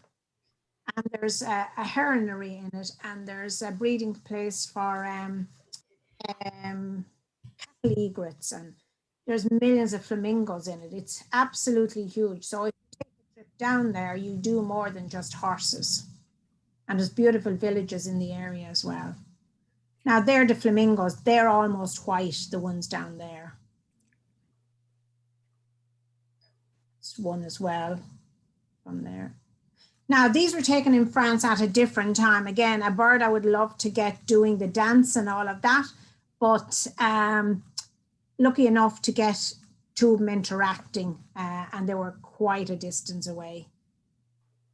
Same place, same time, this white streaked butterfly. Again, same place, it's somewhere in the, I can't remember the name of it now, somewhere in the middle of France. And this is a flying night heron. And this was one that, this is just a kind of, you know, one of those images that you're just very lucky, one shot, you got it. It was a juvenile heron, came out of the nest, walked across this thing, and it was literally, I nearly had to fall out over the ledge of the lake to get him, but I seen him coming out, but I had to just get the camera turned in the direction. I just got one shot and that was it, and nobody else that was there was a whole gang of us there, nobody else even saw him, so I was quite chuffed that I got him. Now, Norway, what time of the night is it? Are you bored yet? No.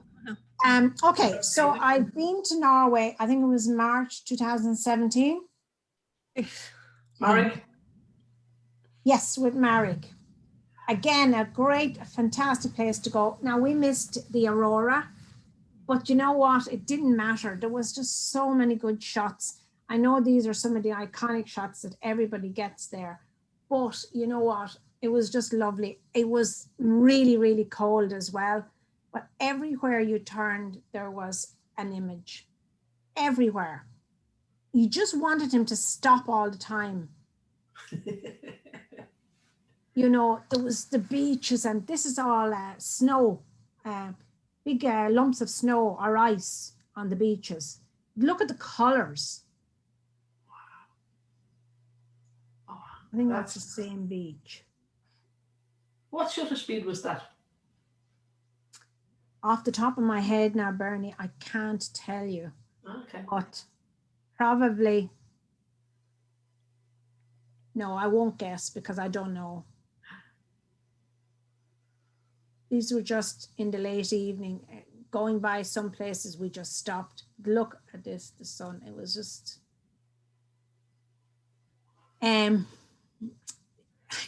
just this beach alone, if you never went anywhere else, only stayed on this beach all day, it was just amazing. That's the same place, just a different angle. Same again. And this is a place, we were just driving along, and as Marek says, chasing the light. And that is exactly what he was doing. We could see these clouds. They were going so fast, and the light was just changing like before your eyes. And we just stopped on the road, and we all just raced down to this beach. And most of us stopped on the way and just literally, as someone might call them, snapshots. But the light was just amazing. Sorry, that is the same shot that I have somewhere else. Or wait, I have it. Yeah, I just put it in black and white. They make very good black and white images. Yeah. Now, I would tell you, if you're making a black and white image out of it, you will need to watch your dust bunnies. There are dust bunnies, and they're not mosquitoes. I can see them. Look. And obviously I done that in a hurry, but wait till I see which one it is. And you see, you can't see them. Is it that one? You can't see them in the color image. That happened to me another time. I was printing an image, and when I got it back printed, I nearly died when I saw all the dust bunnies in it, because they showed up more in the black and white than they did in the color. Mm. And believe it or not, I find it very therapeutic to take out dust bunnies. I won't say I love having them in it. I love cleaning up architectural shots, which is the same. But Yeah. I actually like taking them. It's therapeutic to take them out. It's a tip I got years ago from, you'll know, Harry. Before you print an image or send it to whatever you're going to do with it, zoom in either 100% or 200% and go over every bit of the image. And you will see things that you need to either clone out or, you know, whatever. And it's a great tip. And I I do that to all my images except that last black and white one.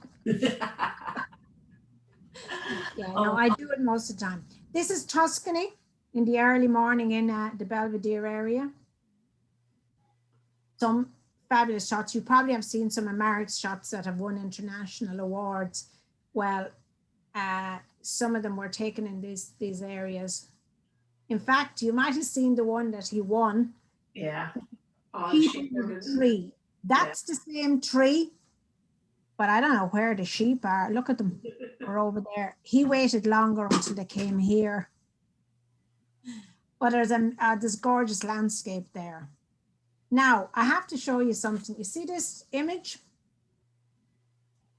That tree is also that tree. Oh my God. I just took it at a different angle and I actually processed it differently. There's the sheep. They should be there, but they're there. But what I done there was I brought it into Nick and I changed the color of the tree in, I think it was Indian summer or one of those things in it. And you can just change nearly a whole season. Like that looks like a totally different tree or totally different season to that. They were both taken the same day. As you can see, you know, these are in here. It's the same shot, only this one is on the other thirds and the green one's on that thirds. Wow. Yeah. Oh, Same place again. Living there. Yeah. Sometimes I think, will I take them out and revisit them? Like you can do all sorts of different processing as you go along. You learn more things to do. I think that's quite bland, but that's actually a good picture in black and white. And I've had that in salons in black and white. And then another time we went with 3 or 4 of the club members to Cinque Terre. And it's a 5 little villages, all one past it. I'm gone mad on dust bunnies. There's a dust bunny. I'm not practicing what I'm preaching. Anyway, this was the first village. The 5 villages are in a row. You can't drive through them. You have to stay at the top of the village and walk through them. It's a well-known area for hiking and walking. And the hills are unreal in it. And there's defibrillators about every 100 yards. It's one trip I will not be revisiting because I will be terrified I'd have to use a defibrillator. It's very, very hard on the system. This is Baranasa. This was one of, probably one of the prettier ones in the end. And that's the same place. And we took these quite late in the evening. Manarola, we done that one during the day. Now that's taken from a height down into the valley. Right. And I don't know if it was the last day we were there and there was this massive storm coming in. And unfortunately it got us before we got out of there. We got absolutely soaked because we had to walk from our accommodation to the top of the village with all our gear to get taxis because they're not, there's no traffic in the villages. Wow. Okay, I think this is probably the last, if you bear with me. I've done 2 trips to India. The first one was in 2019 with Colin Stafford Johnson. And 7 of us went. And of course, we didn't know what to expect. If anybody's been to India, I see Anne Doherty's been to, where was that picture taken? Where the monks are, Anne? That one was Cambodia. Yeah. Have you been to India? I was supposed to go last Christmas, but that didn't happen, as you know.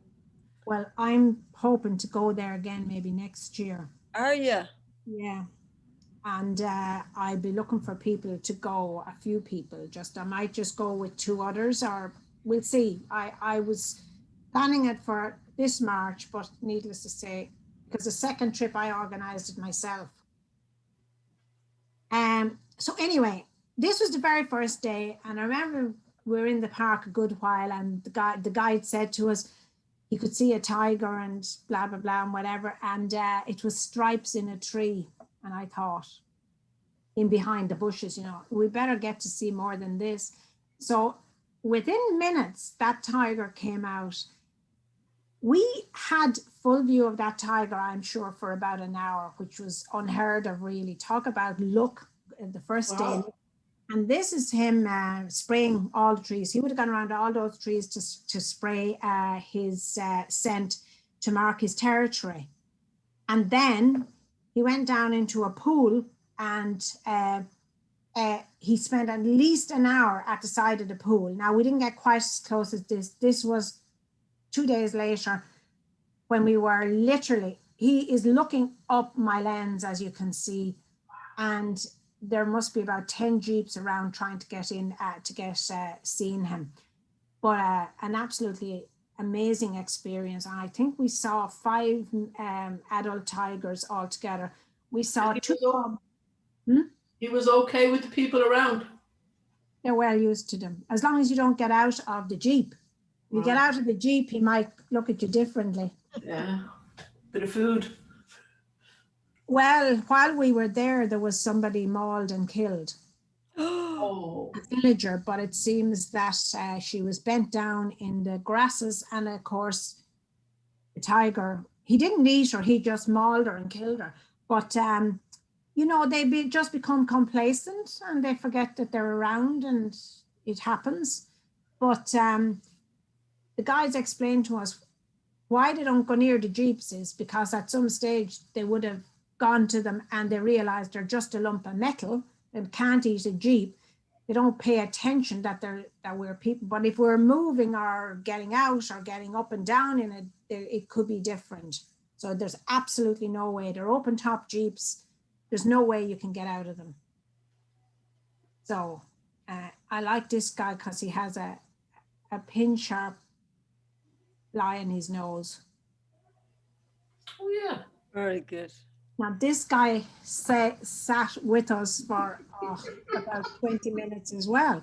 We were really, really lucky with you couldn't entertain him. He's bored. Well, we were very lucky with the sightings we got, and not just the tigers. Like, I couldn't put all the pictures in. These are samba deers, and they're the main source of food for the tigers. And this is a mom and a baby, and they're actually interesting thing going on here. They're down in where there's after been a hole dug, and I don't know if any of you are familiar. I come from farming background, and I do remember the animals being given some kind of minerals to lick on. Well, it seems that what they're doing is they're down in this hole, and there's stones or whatever is going on. They're licking the minerals. This is what the guides told us. Anyway, this is probably a bit like our own deer. It's a spotted deer. Now, this is the most interesting guide there. I'd never seen one before. I had never heard of one. And this shot tells a story.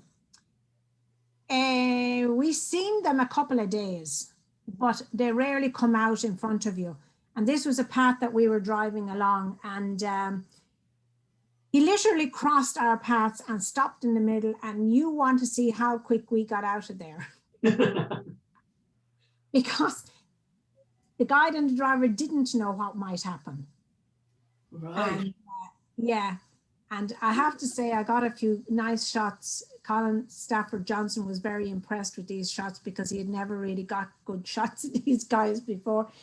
They live on ants, would you believe? And this is what's going on here. You can see his nose. He's turning over the logs and the stones and stuff to get the ants. You couldn't imagine the likes of them now living on ants, but they do. But I've seen videos of these where they fight tigers. And I've seen a video where there was a vicious row between a mama sloth bear and a tiger, and a second tiger came to first tiger's aid, and the sloth bear fought off both of them. And when the sloth bear turned around, it had a baby on its back. Jesus. Yeah, so it was and it was in the park where we were. Now, of course, it didn't happen when we were there, but I've seen them online since. Oh, wow. Yeah. And these guys were, there was a lot of them around, and they're Langer monkeys. Now, there's actually a baby in there, but I do have another picture that's better of the baby, but there's no interaction with the two of them. So I prefer this one because you can see the interaction. And this is another one. This is at the fort in Rantenburg, which if you go there, there is amazing street photography to be got there, as well as the wildlife.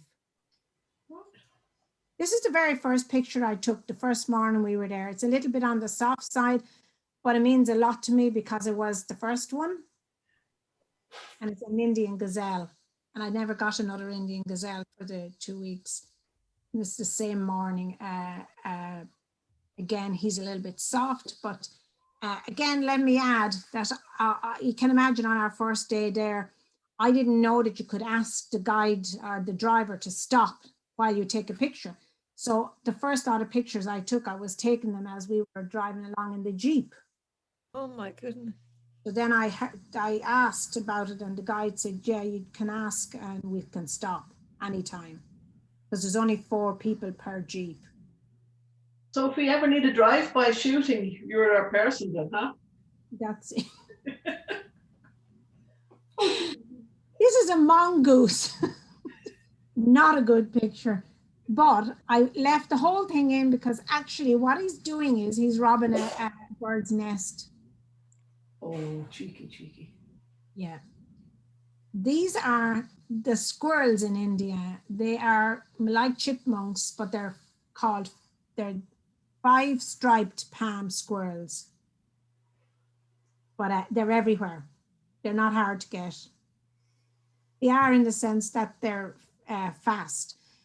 Now, these were otters, and this was a very lucky. Well, what happened was we went on the Shamble River to see the alligators and that, and there's a special alligator there that we went to see. We did get sightings, but I didn't get any good pictures. And on the way on the boat, didn't we come across a family of otters playing on the side of the bank of the river? As you can see from this picture, they're as curious of us as we were of them.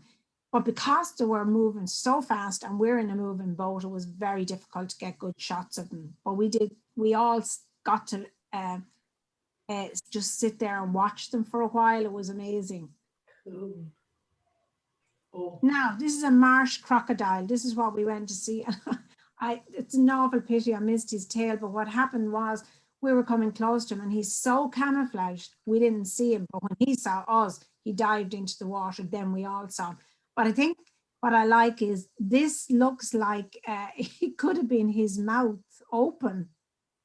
But yeah, I didn't get, he was in the water before I got the full shot. I probably had a 300mm lens on as well, and I was too close to him to get the full shot, but still, look, a lot of these are just record shots. Right. With these. Be glad you weren't in that water, girl. Be glad you were not in that water. Well, there was a lot of owls, a lot of owls there, but they were mostly sleeping because it was during the day. The 2 on the left are Indian stops owls, and we saw quite a few of them. And the other little guy is a little owlet, and he just popped out of the tree. But to the left of him, there was a branch, and there was 5 baby owls on it. And there was too much foliage around, and we couldn't get the 5 of them. We just couldn't get a decent shot. It was the closest I came to jumping out of the Jeep, but I would have gotten so much trouble that I probably wouldn't have been let out the next day.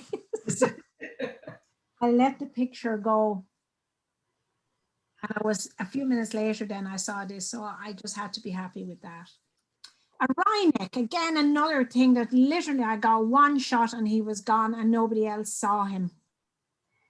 You are lucky like that. I know. Just clever. I think what I see, no, I see movement very quick.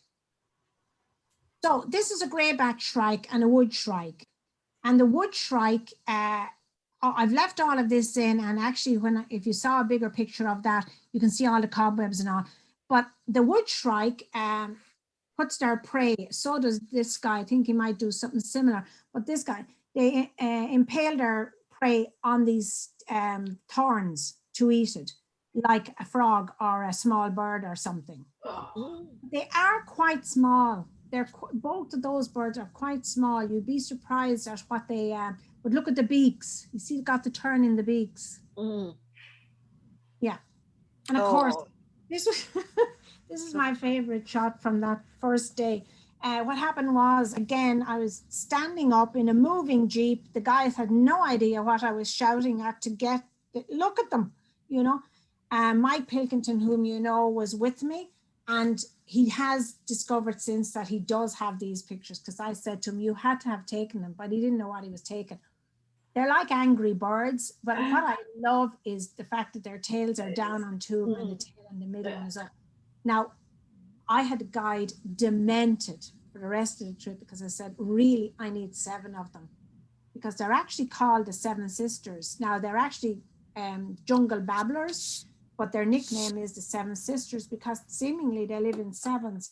And I had a Sri Lankan guy staying with me here. And when I came home and showed him them, the very first thing he says, oh, the 7 Sisters. I'm shady. I spent my time looking for 7 of them. But the guy didn't seem to realize I wanted them sitting on the tree like that with the next tails up and the next tails up. And this is a tree pie, and he is the equivalent of our magpies, but way, way more cheeky. And you can see how close I am to him. I was that close because every time we stopped to have a picnic, they were there to clean up after us. I taught a kingfisher, and this is as close as I was to him. I had to change lenses to actually get a shot of the full body. We just came around the corner one day and he's sitting on a wall. That's why I don't put in the wall, because it's white, kind of a pebble dash wall with an iron spike in it. So this is a better picture without the wall. But he was that close to us. They're not as skittish at all. That was one of the things that I noticed over there. The wildlife wasn't as skittish there as it is here. I think they interact better with the people. The people don't bother about them and they're not bothered about them either. So this is a pond heron. He would be like kind of the equivalent of our herons.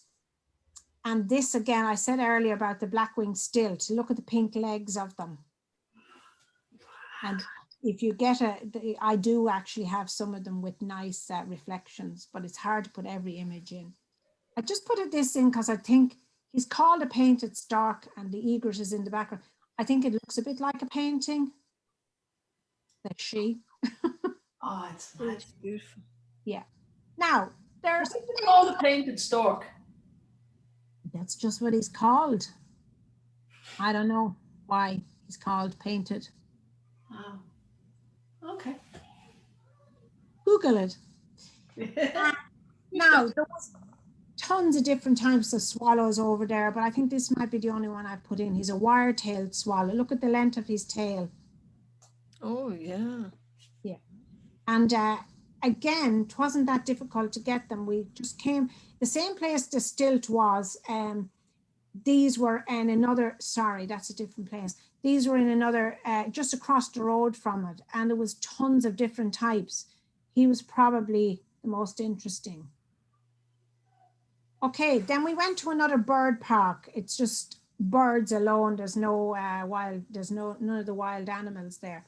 And this is a female and a male sunbird. And this guy, it has his tongue out. They suck juice. It's a juice sucking tongue out of the plants and that. I was thrilled to bits to get this because there was about 50 people around trying to get a picture of him. And I had the long lens on, so I was able to get it without actually getting in front of them because they all had mobile phones and things. A blue-throat, again, it's not a great picture, but I've only ever seen one other blue-throat, and I saw it in the south of Spain. And where this guy was, I couldn't get down on a proper level to get a good shot of him. And this is an Indian roller. I went out one evening. I kept asking if I could go out into the fields where the herdsmen were to take some like kind of street photography. And I was listening to you talking about that earlier because I have put street stuff into street photography that was literally taken in the fields here, herdsmen and, you know, goats, men herding goats and that. And again, I wondered the same thing. Would it be regarded as being landscape rather than, you know? But anyway, I just got one or two shots of this guy. To me, it's a bit dull because he's such vibrant colors, but it was late in the evening. And this is the equivalent of our robin. And he's a rock robin. Now I better speed up because I can see it's gone past 10. A rose-ringed parakeet, these were everywhere over there. Plum-colored ones, there's all different types. Black drongo, this is him, again, a lot of them. And this is a snake bird. These were everywhere on the water. They were quite difficult to get, but they're called snake birds because they're a bit like our herons. They're able to swallow very large prey. And a bronze-winged jacana. This is a bird, if you see his feet, this is a bird I'd been after for a long time, and I was really, really pleased to get it. Again, it was a long distance out, but I was very happy with it. And this is a grey francolin, kind of similar to our partridges. Another small bird with a very long tail would probably compare him to our long-tailed tits. Black redstart. Now, I love these, but they're actually quite easy to get. They're probably one of the easiest birds to get over there. They're called a red-vented bulbul. This is the red bit. And this was on the second trip over where we went up to James Corbett National Park. And I have to tell you now something, there's a mistake here because there's a white-eared bulbul and a Himalayan bulbul. And they're very rare even up in that area. The other one, the red-vented one, is very common. But actually, the two of them birds are the same. The last time I done this presentation, I noticed that it's the same bird. So I must go and look for which one I'm missing. Sorry about that, but there isn't a whole lot of difference in them. Now, you know our stone chats. These would be the equivalent to our stone chats. And look, they're up on high twigs, just like our ones would be as well. This one is the male and this is the female. And I love them because I got them in really nice light and I got them in a similar area. They're probably a pair. This is the biggest kingfisher, the one here in the green, a crested kingfisher and a pied kingfisher. Again, we got them in a similar area the same day. And this guy just sat there until we got right up close to him. Not as skittish at all as our ones are. Jungle owlet and a brown fish owl. This guy, the jungle owlet, was literally in a tree at the hotel door. Very handy. Yeah. But you see, you can miss all those things unless somebody points them out to you. And this is a little green bee eater. They were just adorable. Oh. And okay, I think we must be near the end. We went to a place called Vanguard, and it was absolutely gorgeous. And there was a garden about similar to the size of our back gardens, you know. And the guy was all going on about all the birds we'd get the next morning, but we were trying to get some that evening, and it was so busy, you can see. So when myself and the guide got up really early the next morning, we asked him, could we rearrange his garden? So we put some, twigs like this so that we could get, now they're not very clear backgrounds, but they're better than what they were. So these are two birds that even the guide had never seen before, because the blue-throated barbet only is quite rare there. But they put out not mangoes, another fruit like mangoes, and to attract them in, and they actually came in that morning. Now he's quite big, the barbet. He's probably about the size of our blackbird, whereas this little guy, he's tiny. He's about the size of our little goldcrest. But I think they were very pleased to get them anyway. But I do have a lot more pictures of the barbet, probably better than that one. Now, I don't know how much more is in this. When we got there the first time this year, we went to the Holly Festival, and we went to Mathura. And this is the Temple of Divine Love. It is actually made of, marble. It's absolutely amazing. And it's it's in the outskirts of Mathura. And it's dedicated to Krishna and Sitaram. But I wouldn't start going into the details about that, because probably wouldn't get it right. But this is the evening before the Mathura festival, before the Holly festival starts, and all the people are starting to congregate around the temples. It was an amazing experience. But these are all the dignitaries in the town. They're at the forefront of the festival. It'd be like some of the festivals here where they all go, walking, but they are parading through the streets. Now, this is the Krishna. They carry these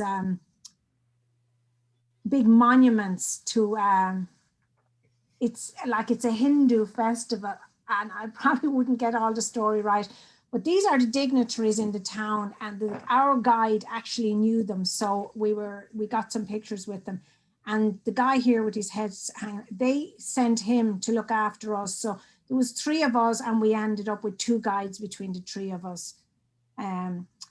This is some of the powder and color stuff that they throw at each other. And it's a festival of color. So this is regular scenes that you see all over the area. In fact, this particular town closes down for 3 days while this festival goes on. And everybody that's us. That's Mike Pilkington and the other girl that was with us. Is that Mike? Holy smokes. And well, I was taking the picture, but I was equally as colored as they are. That's the guide. That's the mayor of the town. That's our other guide. And that's Claire. But it was a very, very interesting thing. There was also great opportunities to take photographs. Like, I put these in for a reason. This is an English guy that was staying in the same hotel as us, and he just came there just to see the festival. And the first day he was there, he had his wallet robbed, and he was left with absolutely nothing. His passport, everything was gone. And didn't seem a bit bothered about it. I don't know why, but we seemed to run into him everywhere we went. But it brings a lot of visitors into town. And this is also an English lady that we got talking to. This is regular scenes. The kids love it. The kids, these were very funny. The kids they're the ones that throw all the powder at you. You have to get into the spirit of it and look after your camera, because you need to have it. I think I have another picture here. No, I don't know if I have a picture of a guy with a camera. Well, we had to have our cameras very well covered and very well sealed. But that's basically the kind of shots. There's great street photography there. Yes, this is the guy. You see what he has his camera in. Now, we didn't go quite as far as that, but we don't know where he was from, but he seemed to have been everywhere we were. He had one of those boiler suits on him, which was a great idea because you just peel it off and your clothes are okay underneath it. But we went out with just old T-shirts, and we didn't get too badly. The colours came out of our clothes eventually. That's Mike again, and just a local. This is this is what I meant earlier about a street photograph for these ladies out in the fields. I have put it in as a street photograph, and they are literally collecting cow dung. Yeah. They make it into pats, and it's used for heating and for building and all sorts of things. They're turf. Yeah. Oh, look, do you want me to go? Because I know it's gone 10 o'clock. What do you think, Bernie? I'd say. Okay, I'll run through these. Okay. These are just Arizona.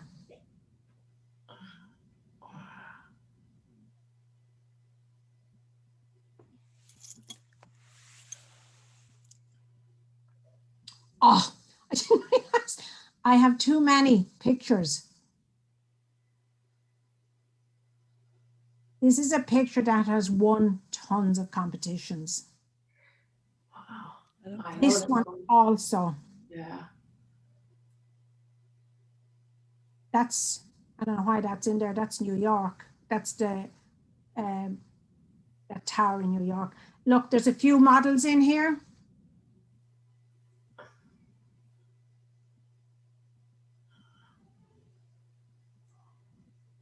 See that girl? Yeah. That's her again on the left. Oh. I'll tell you something about her now. This image on the right hand side is another image that has won a lot of competitions. That image has just appeared on the front of the Cron magazine this month. Oh, congratulations. Thank you. Okay. These, I didn't realize I had, these are images that I've taken quite recently down in Wicklow. That's in St. Anne's Park in Raheny. They're cover shots I got. Oh, what's that? No. Oh, flaming. They're just the cover shots. Just cover shots, yeah. Well, I mean, I mentioned them before. Yeah. Okay, guys, that's the end of that. I hope I didn't bore you. Oh, that was magic. Okay, so I didn't realize there was so many shots. But Anne Doherty, Anne, if you're interested in ever talking to me about India, keep in touch. I would be up for it. Okay. Right. Well, would you text or send me a message offline, and I'll talk to you about it, or your phone number or something. Okay. Yeah. I'll go through Bernie. Yeah. Great stuff. Absolutely. Thanks a million. Please, can I say how much I enjoyed myself? It's been the most beautiful evening, and thank you. You're welcome. See you, Monica. You're lovely. Absolutely fantastic. Loved it. Thank Brilliant. you. Yeah, very interesting, Nita. Thank you, Marty. And instructive. Yes, congrats. Okay. Just realized I couldn't see me either.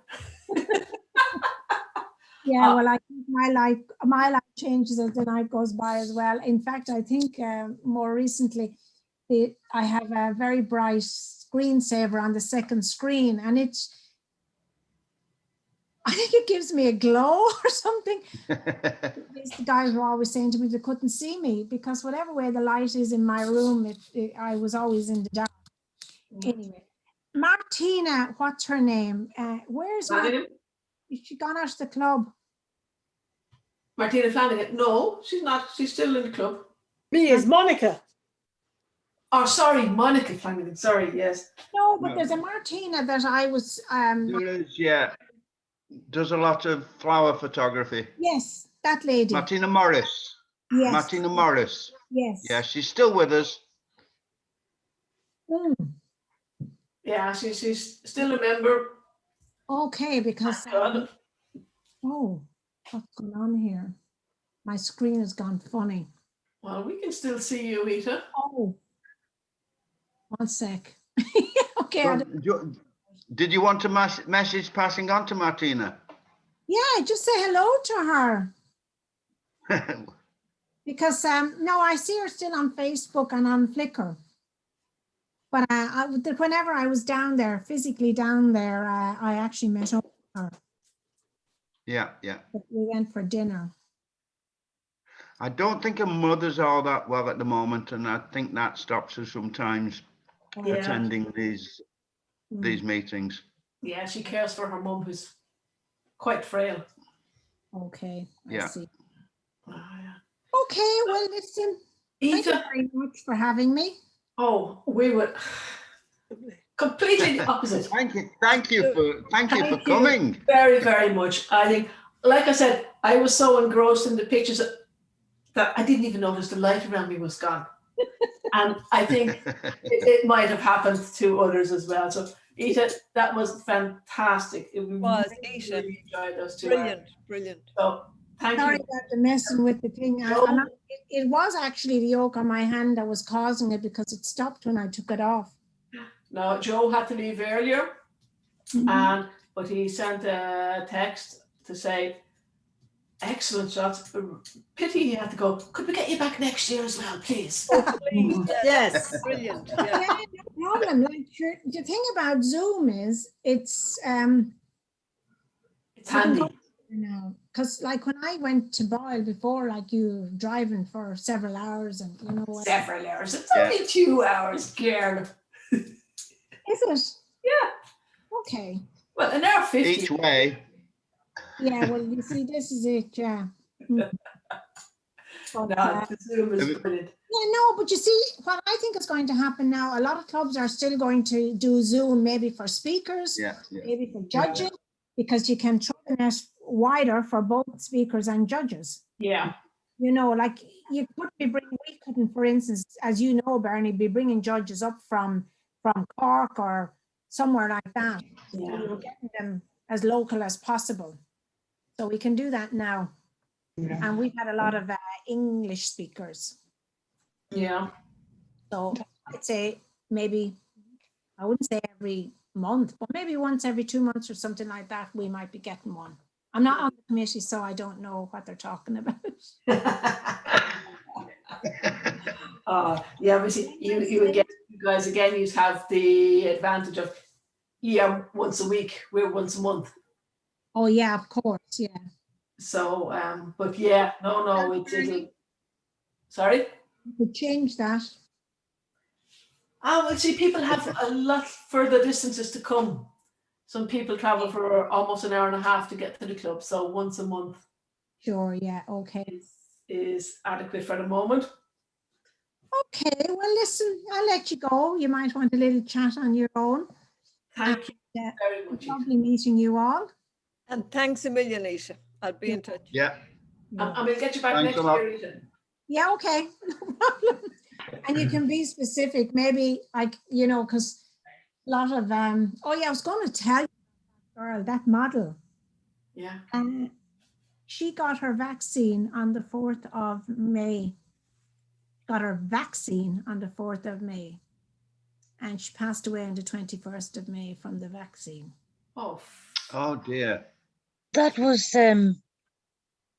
Stephanie DeWatt. Was that Stephanie DeWatt? Yeah. I have photographed her. It was very sad. Yeah, wasn't it? I was following her on Facebook and she hadn't been well from the day she got it. And she had just moved to Cyprus in December. And she had set up a studio there and she was saying how she was going to have to cancel her photo shoot for Saturday. And I think it was about Wednesday or Thursday, she ended up going to the hospital. And then I see Ross McKelvey put it up that she was in a coma on Friday, away on Saturday. It was all very fast. Yeah, she had it up on her Facebook. I have her Facebook. She put that all up on Facebook, pictures of her. It was very, very sad. I wasn't sure whether at the end whether it was the vaccine or whether it was made. I just wasn't sure, so I was trying to ask. I haven't saw Ross or any of them to ask, but that's very sad. It was I didn't shoot her now in Ross's. We had her down in Malahide, but yeah, it was all over the papers, the English papers, because she's actually a British girl, and yeah, everywhere it had the same story. You know, I have to say, for once, the story was the same everywhere I read it, because you know sometimes you start reading all sorts of different stuff. No, it was seemingly was a reaction to the vaccine. She got a bleed on the brain.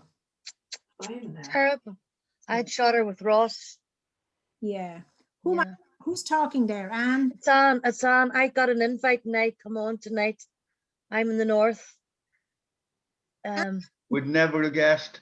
You'd never have guessed. I don't know how I happened to see you or else you joined in, and I thought I would love to maybe, if you're doing Zoom next year, to join you.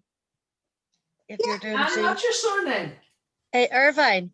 Ah, well, okay. Hope you enjoy yourself, Anne. It was great. It was great. This is, I think, the first night I got on with you successfully, but this is the last night, is it? Of course. Yeah. Well, I'll maybe email or try and get in touch with you in between. Anne, what club are you in? Dungannon and Cookstown. Do you know Eileen McCausland? I know the names. Who else? I know Laurie Campbell. Your friends. I sent you a friend request there. Oh, earlier. Did I answer you? No, because you're on this. So I've sent when I saw. I took the name down and put it on right away. I see you're friends with Laurie Campbell. Laurie Campbell used to be in Dungannon and Cookstown, and then she's in Catchlight now.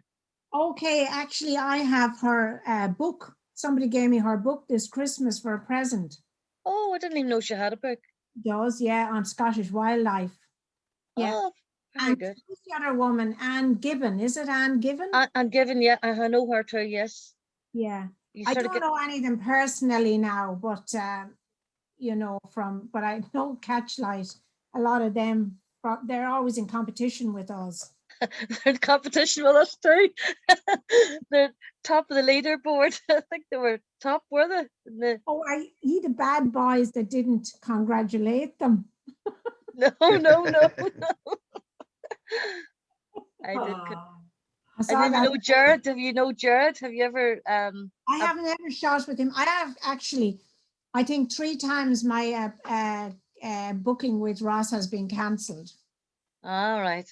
Well, any of the models that I done, they were all down here. They were either natural light or they were done in studio here with, you probably know Joe Doyle and Michelle LeGroux. No, I don't know them now. Okay. Don't know, that's 2 new ones from me. It was lovely seeing you on tonight, and thank you so much for that club for letting me on. That's great. Well, you enjoyed it, Anne. Take care. Yeah, well, I'm hoping that maybe if you're doing Zoom next year in September or whatever, this year, sorry, that you think you'll be doing Zoom? Most probably. Yeah, well, we'll have to see what way. I'll send you an email or whatever to try and. Most probably, Anne. Great stuff. Great. Thank you very much. Take care. Oh, thank you, Anne. Thank you. It was great. Thank you, Rory. Thank you. Marty, I'm just seeing the thing right. Sorry. And I'm sorry, I didn't realize earlier that my other computer was on. Sorry. I didn't realize it wasn't on mute. It's okay. Was I scolding you at the beginning of the meeting, Anne? I'm sorry. No, it was me. I didn't realize it. I don't know what. I took a senior moment and didn't know what mute and on mute was. I think that's what happened. Oh, I have lots of those senior moments. I had a senior moment and got confused what I was doing. So again, thank you all very much. Thank you. I'm going to leave you now to have a chat. Bye-bye. Bye-bye. So, guys, I hope you've all enjoyed that. It was brilliant. Wonderful. And so, yeah, next month, no guest speaker. We will have something lined up for September. I'm working on that currently. And in the meantime, like I said before, we will. Motivation is nature, yeah. Yep, motivation is nature. We got some good pointers in the presentation. Absolutely. We might not get it as exotic subject matter, but we can still get our own little. So, and whoever gets the let's see who gets the most elusive bird. Guys, I wish you all a wonderful evening. I will at some stage send out an email with the next meetup. Lovely. And until then, everybody stay safe and try and remain a little bit sane, not too sane. Just Before you finish, Bernie, before you finish, was you you here tonight? He's the one who normally does the points for the motivations. Sorry? What do you mean? Is it you who normally keeps a record of the points from the motivations? Oh, yes, I think so. Was he here tonight? I can't That's a good remember. question. I didn't see his name, no. No. If Joe or yourself didn't make a note of the winners and runners up, I'll. I didn't. What I might do is just WhatsApp him. Yeah, please. Give him those details. Yeah, that would be ideal. Great stuff. Okay. Marty, cheers. On the ball as usual. Good night, everyone. Guys, everyone have a lovely night, everybody. Thanks for a great Good night, all. 2 hours. Thank you. Bye-bye. Nice. Bye-bye now. Take care. Bye. Bye. Go on, I could. Don't I know? Just doing.